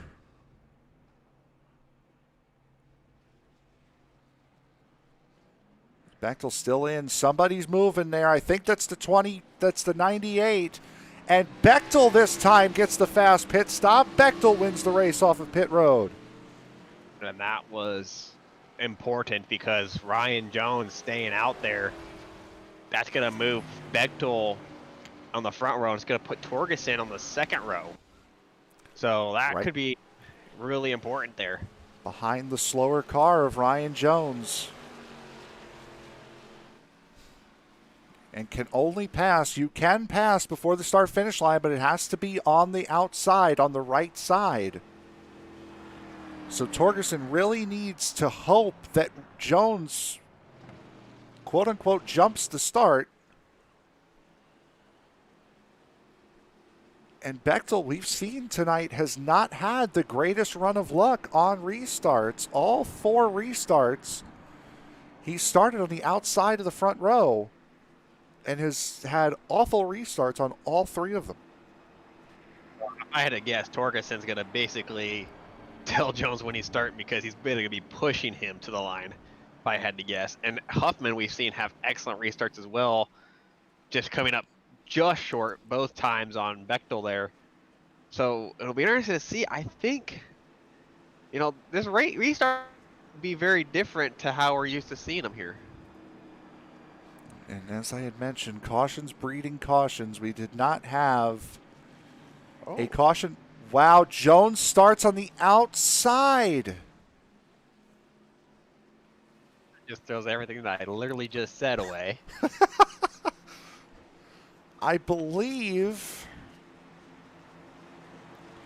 there is a teammate thing there. Ryan Jones and the 29 are teammates at Payday Racing. So not only has Ryan Jones given Bechtel the inside line, he has put Bechtel in front of his closest rival. I don't know if that's a great move or not. I guess we'll have to see on this restart how Jones restarts here. He just gives it right to Bechtel right away, but... Well, you can't give it to him right away. They do have to wait until the line. But Alex Huffman's no slouch either. He's going to be right on these guys, trying to get a jump on them. Bechtel's going to push Jones instead of Torgerson instead then. So we saw how aggressive Huffman can be on these restarts as well. So Huffman has the worn tires of Ryan Jones in front in what had to have been a team call. Ryan Jones involved in the first caution of the day, hitting the wall coming off of turn 2, then sliding and stopping on the inside of the short chute. We are going to have 10 laps to go when we hit the line. Ryan Jones, your race leader, back to green flag racing, and a bad start by the 25. There's the 5 all over the back of the 91. I told you he's going to shove him down the straightaway, and look at this. He's shoving him down, and now I'd have to say Torgerson's going to look, but he's got one on the inside of him. Boy, Stephen Holmes made the look first. There goes Torgerson around. Troy Torgerson around in turn 1. No caution. Oh, no. And that right there, as Bechtel takes the lead, may have just sealed the championship. Literally the worst case scenario that could have happened. Holmes was on the inside there, and he put him in a box, and yeah.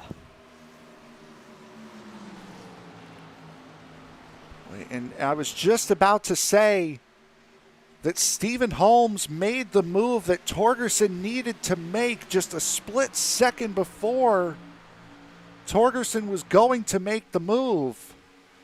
And now you see Troy Torgerson way back there. It's a 6-second gap, so he's not a mile off. But with 10 to go, that's certainly going to feel like it. Oh, Jones is in the wall in the back. There's Ryan Jones. You see Daniel Dill and Alex Huffman going around there. And again, this is expected from Jones, who did not pit the last caution. So let's see really quick what happened on the restart. We'll go back right to the start. We'll see it from Stephen Holmes' point of view. As there they go. On the restart, you see that outside line. You can barely see that outside line making the move. He's going to get a great run here. And he's going to take that run to the inside of Torgerson. And then Torgerson's just completely out of it.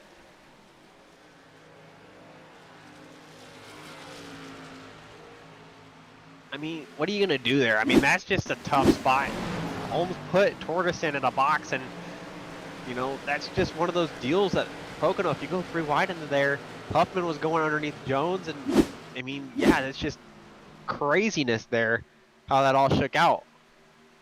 I mean, and if you're Troy Torgerson, just as I said, if you're Troy Torgerson, you need to be the one making that move and not allowing the driver behind you to do it.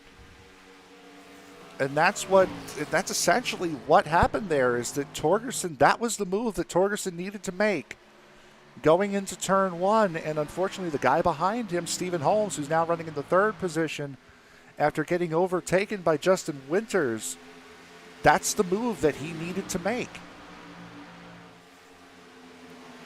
Torgerson sets his fastest lap of the race, but that's no consolation prizes. I was about to talk about Winters running 2/10 quicker. He just clipped the apron there, and now he's going to come under threat from Holmes here.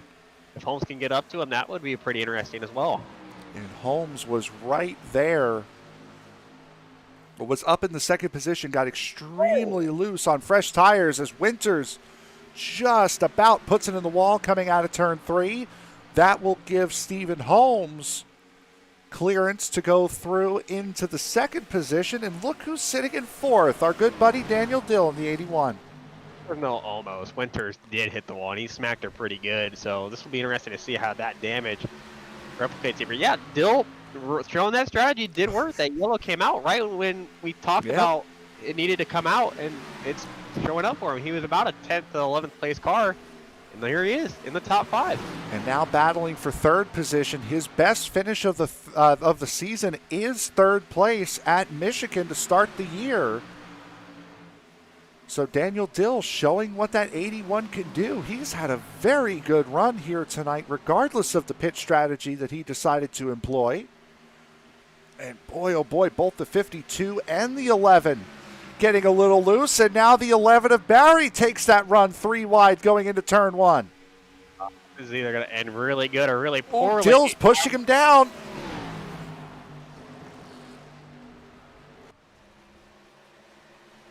And Barry's going to be the beneficiary. He gets both. I don't think Barry probably appreciated being squeezed in the corner, but he made it work. I'll give him that. Looked really good. And kept it right on that inside line, too. There was absolutely no push-up on that number 11. He's sliding the back end now. And Daniel Dill goes from 4th to 4th. That works out, huh? 2 teammates, Justin Winters and Alex Huffman. And boy, Winters is out of control loose coming out of turn 3. He's got to hang on to it for just a couple more laps. If he does that, this race will be over if there's the yellow.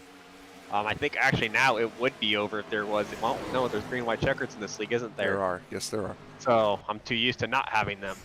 So, yeah, this will be interesting to see if we've seen Winters get loose a couple more times. If he just happens to not get it, we get a quick yellow. This race still is not over. This racetrack is 5 lanes wide, and he used all 5 of those lanes to save that race car. Just up ahead of them is the 11 and the 81. These 2 guys still battling for the final spot on the podium. Last time Chase Barry sat on the podium was back at the road course at Daytona. So the 11 of Barry certainly looking for a good run here in that slick KB number 11. I know Holmes has had, he's moved up 7 positions tonight, so he's had a really strong night as well. We haven't really talked about him moving through the field as much as we did talk about Torgerson. So he's kind of popped up really well as well. Holmes having an absolutely fantastic night. That says Tickle Zombie, right? Yeah, it does, yes. You had me, at first I didn't know what you're talking about, and then I figured it out. Yes, it is. So there you go. We will leave all jokes aside as we work with 3 laps to go. Looking further back in the field, there is Troy Torgerson trying to get back into the top 10 at the very least, as he is right now faced with Ryan Jones and Jared Hagedorn in front of him. That is 10th and 9th. He's going to get under Ryan Jones, and this really shouldn't be too big of a fight. Again, Jones coming in on lap 73, Torgerson coming in on 87, and that is about as academic as it gets. It's at the minor consolation prize, and he's going to look back at this night. We talked about him earlier, how he had to do everything right all race long, and he did all the way up until that last restart, when that one little thing, not moving down quick enough, that cost him 9 positions, and that could very well have clinched the championship tonight to Bechtel. Absolutely could have. As you see, this is Daniel Dill trying to hold on to the 4th position as Alex Huffman is breathing down his neck. Not as close, though, as Jeff Pogo is to Jamie Leach, and Leach trying to get that position going into the tunnel turn, and Leach will make the move on the 4. Can he make it stick? Oh, wow, the 4 got big time loose coming at it, too. Pogo's gotten that loose a couple of times, and now if anyone gets loose off a 3 here, it ain't going to matter, because Bechtel's going to have the white flag by the time they get the yellow thrown.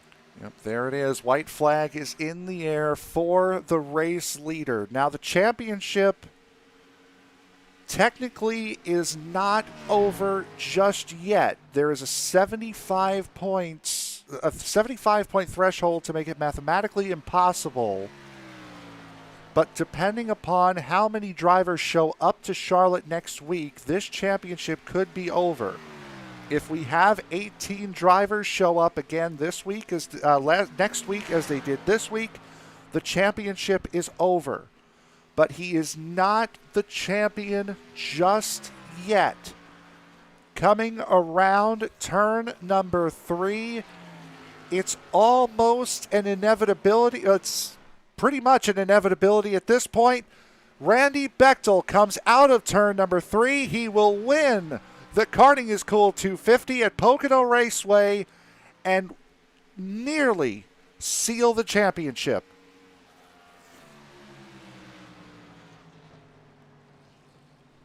And Troy Torgerson just does nip Jared Hagedorn at the line for the 9th position.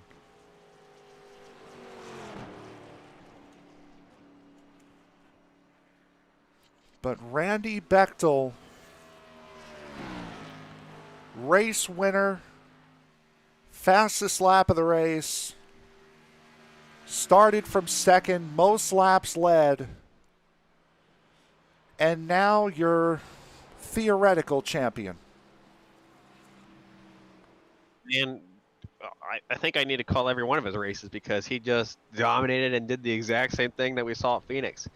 Be in 2nd for a good chunk, get to the lead, keep the lead, and he proved why he is at the moment the championship leader and the de facto, pending how many we have next week, champion. And again, it all goes back to the final restart. As there you see the 29 and 98, the first two cars on the inside lane. You're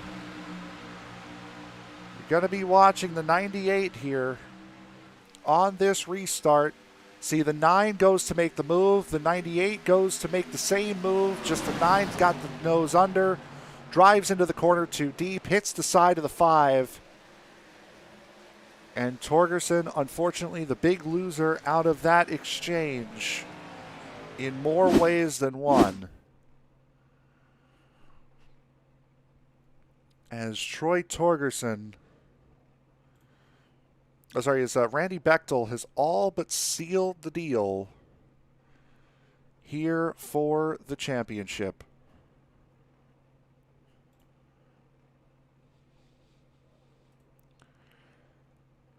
As we wait to get these guys in, I would be interested to know whether or not, I would have to assume that that was a team call, a team decision to have Jones stay out and Bechtel start on the inside. That would have to be my assumption. But Nate, I'm going to leave you to find that one out, as Randy Bechtel is here after winning his 3rd race of the season. Take it away, Nate.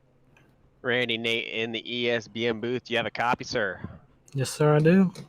I'm getting kind of used to interviewing you. It seems like you always end up being in the here in the podium and always on top. It seems like you had to control the race tonight as well. I mean, talk us through it. Had a little fun little run there with Jeff Chandler in the first run. It would have been fun for the rest of the race. I think we were keeping pace with each other pretty good, but I think he just pushed a little too hard off the tunnel and hit the wall, and that was it for him, unfortunately. It sucks for him. I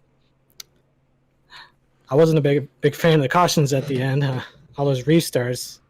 It's one thing I need to work on a little bit, but had fun there racing with Troy on that one restart, trying to get around him because the air on these cars are pretty bad, and just try to get a run on him, and I ended up getting a run on the tunnel, getting around him, and there's the caution. Like I said, I'm not a fan of the late race cautions, but yeah, got a good restart there. Not sure what happened with Ryan and Alex on the outside, but I guess there was a huge checkup or something happened. And I got out to a little bit of a lead and set sail from there. Yeah, Ryan restarted in the outside lane there. We hadn't seen anybody restart on the outside lane all night long. Were you surprised with that decision at all, or were you kind of hoping or thought that he would do that or even stay out on, the 14 lap older tires than the rest of the field? I was a bit surprised he stayed out. I get why he stayed out. I'm assuming he probably was hoping for another caution because I think he had another set of tires, but just never had it. I think if we would have had another caution halfway through that last run, he probably would have came through and might have won. So I'm assuming he took the outside just as a courtesy thing for staying out. But it's one thing you'd have to ask him. Absolutely. And, we saw there towards the end of the race, we were talking about the championship hunt, you being in first, Torgerson being in second. The chips fell in that last restart with Torgerson getting the contact there, halfway spinning, falling back to 11th, clawing his way back up tonight, which has made your championship night a lot less stressful. Depending on how many people we have show up next week, you are the de facto champion. I mean, does that give you a sense of relief? I mean, how are you feeling about that right now? I'm feeling pretty good. Kind of glad these, I like to call these 2 tracks, I won at the P tracks. They're the unique ones, and they both start with P. And that's, apparently I'm pretty good at the unique tracks. And going into Charlotte with a good lead. If it ends up what happened last season, got into a wreck. So hopefully if that happens this year, I have a big enough points lead to counteract it. Well, absolutely. Well, Randy, congratulations on your win. Would you like to thank anyone on your excellent showing tonight? I'd like to thank my teammate Chase, who came back to get a third. Pretty good run for him after his bad luck most of the season. My teammate Ryan, by the way, we didn't set up that restart, even though he's my teammate. He just did it. Our team owner, Justin Wilson, who's also race control for USRA. Eric and Jeff for the USRA hosting it. And of course, you guys for broadcasting. It's always fun watching the broadcast after the races too. Well, we appreciate it. Thank you very, very much, Randy. Go ahead and celebrate your excellent win tonight, and we'll see you next week. Thank you. Thank you. All right, so there was confirmation that that was not a planned final restart. Certainly helped out, whether or not it was or not, but there is your race. Convenient, wasn't it? It was massively convenient. I think that is exactly what we can call it. As we will bring in our second place finisher tonight. That would be Stephen Holmes, the driver of the number 9. Stephen, best finish of the season coming out of you here tonight. Biggest mover of the race as well, up 7 positions. Looked like you had a very solid car under you tonight. Yes, it was a great performance. The car felt great all night. I kind of run towards the back there at the first part of the race, just trying to get a feel for the car. But there at the end, the car just came to life, and I did everything I could to catch Randy, but he just slowly kept pulling away from me, and he just kept getting smaller and smaller. But second place, it took me to the end, but I'm glad I'm here. Better late than never. I want to go back to that last restart. What did you see out of your windscreen? Now we went on board with you to kind of see from your perspective. What were you thinking? What was going through your mind on that last restart? Last restart, I had a feeling that might be the last one, so I went for everything that I could, and I saw an opening. I had to run going into turn 1, and I held my line as best I could. I don't think I had any contact with him. It didn't show that I did, but I just stuffed it in there and tried to hold it on the bottom, and luckily I came out on the other end pretty good shape. I saw the car spinning, I think, behind me. If I did get into anyone, go ahead and apologize for that. Yeah, from what we saw in the replays, you were fine. No contact was made with you. We only have one more race. It's at Charlotte, so it's going to be a track that's going to be familiar for everyone. It's going to be it's a tight track, a lot of great racing expected. What are you expecting and hoping for out of the Season 5 finale next week? A spot better on my finish. That's really all I can hope for. Yeah, that's what it's all come down to, and that's what I've raced all season for, is for that win in the win column. Just finishing off the season with a win, that would be the icing on the cake for me. I've had a pretty good run the last half of the season, I think. You certainly have. Anybody you want to thank before we let you go and celebrate your podium finish here tonight? Yes, sir. First and foremost, I want to thank my sponsor, who they renamed the website from VeloDuds to ticklezombie.com. So I want to thank them for being on board. Just check them out. Just a lot of good stuff on that site. Thank my teammates, Jeff, Eric, and Dan, for all the help that they've given me and sticking with me as long as they have. Thank Jeff and Eric for the USRA and putting this league on for everybody. You guys, thank you for what you do for us each and every week.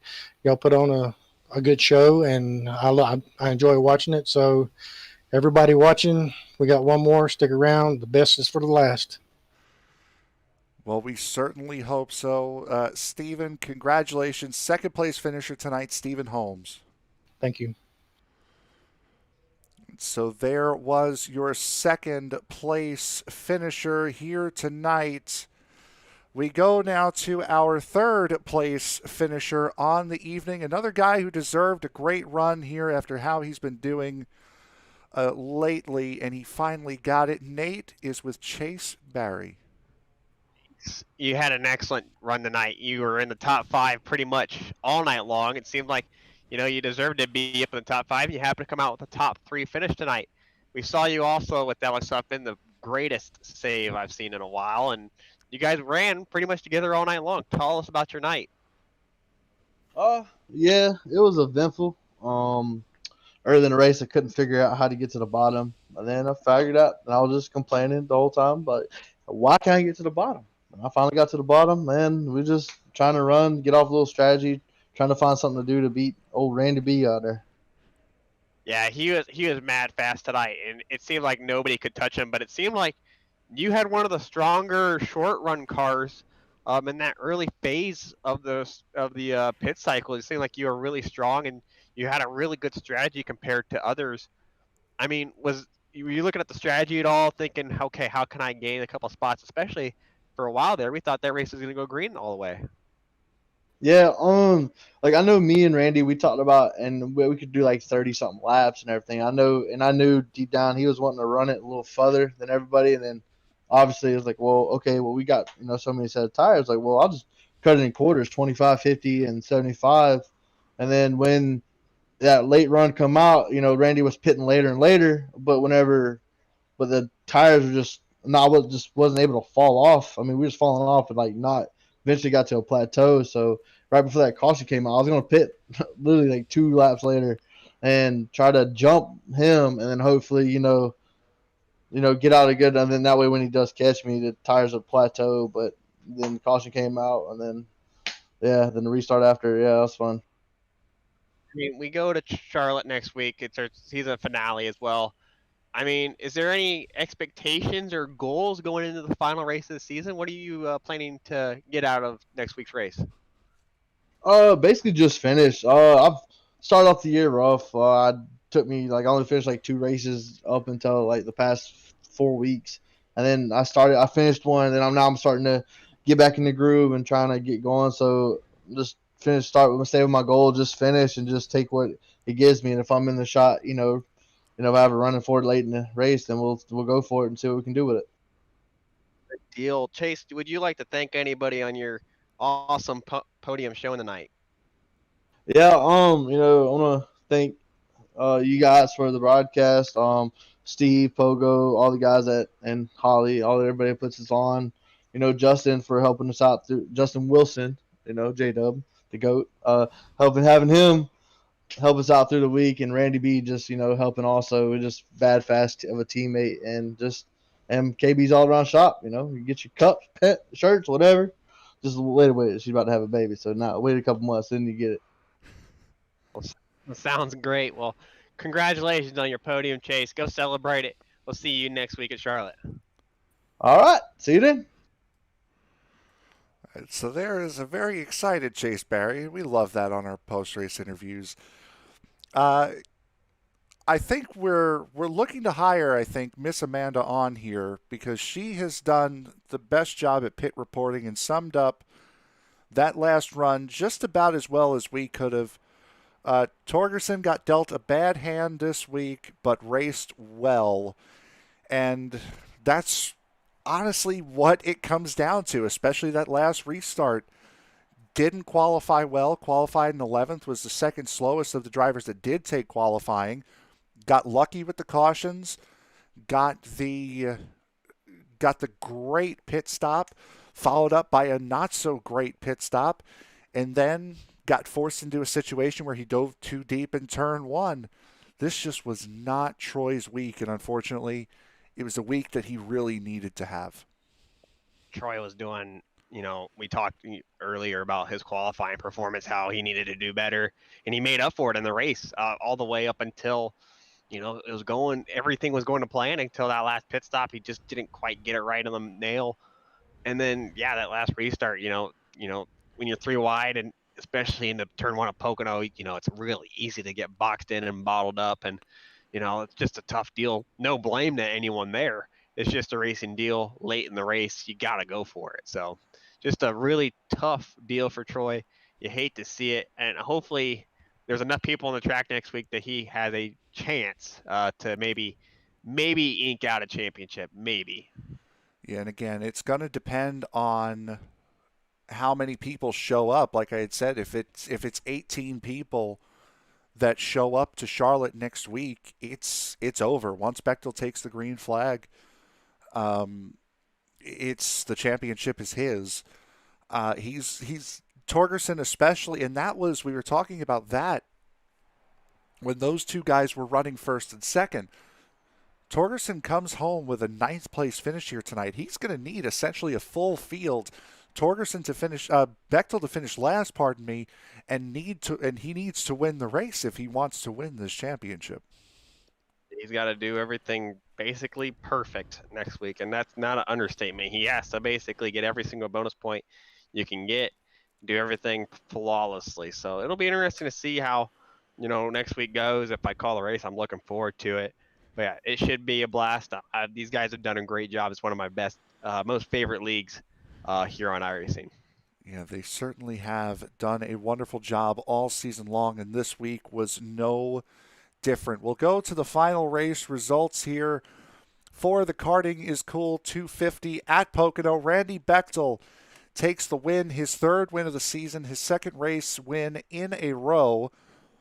Stephen Holmes comes home in 2nd, Chase Barry in 3rd. You've heard from all 3 of those drivers.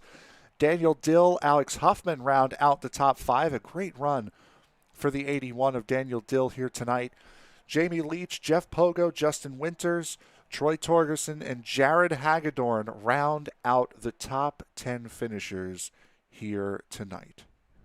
Ryan Jones, we saw that strategy just not quite working out for him, but it was a good attempt. He finished 11th tonight. Larry Pullen, he came home in the 12th position. Jeff Chandler sat on the pole, led a lot of laps early. He came home in the 13th spot. Zach Calloway also did a really good job tonight, got caught up in that last yellow that we had tonight. He finished 14th tonight. Mike Mottke finished 15th. Evan Pienta, we saw in that replay there towards the end of the race, that spin out of 1. He came home in the 16th position. 16th position. Sorry if I can do English tonight. Eric Hawley, he finished 17th tonight, and Tommy Cannon unofficially started 18th, finished 18th. He did not take the grid tonight.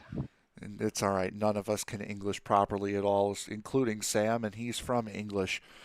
So that will pretty much do it here for the penultimate round of the season at Pocono Raceway. Again, next week, will be the Season 5 finale at Charlotte Motor Speedway.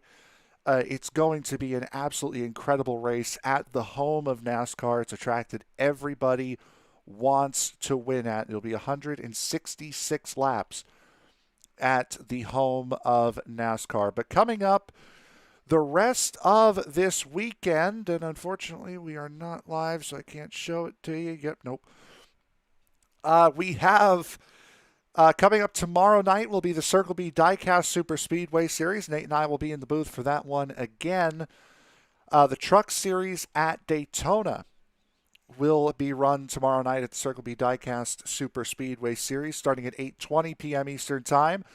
Coming up on Saturday, it'll be our first Saturday double dip as the eFormula 3.5 Series will run their penultimate round of the season from the Autodromo Carlos Pache, otherwise known as Interlagos, home of Formula One's Brazilian Grand Prix. That will be at 1:30 p.m. Eastern Time, and then the nightcap at 8:45 will be the debut of the Sim Racers Edge Bravo Series. They will be right here at Pocono. However, it will be Legacy Pocono is where those cars will be running, those cars being the Dallara DW12 instead of the IR18 that we see on Wednesday nights. And then to round out the week on Sunday, the first round of the Chris for the Cup will be at Chicagoland for the Chris Cup Sim Racing Series at 6:50 p.m. Eastern Time on Sunday, March 7th. So we hope you enjoyed tonight's broadcast. For my broadcast partner, Nate Siefker, I am Frank Marchese. Thank you very much for making us a part of your evening, and we will see you all next week from Charlotte and tomorrow night from Daytona right here on ESPN. Have a good night, everybody.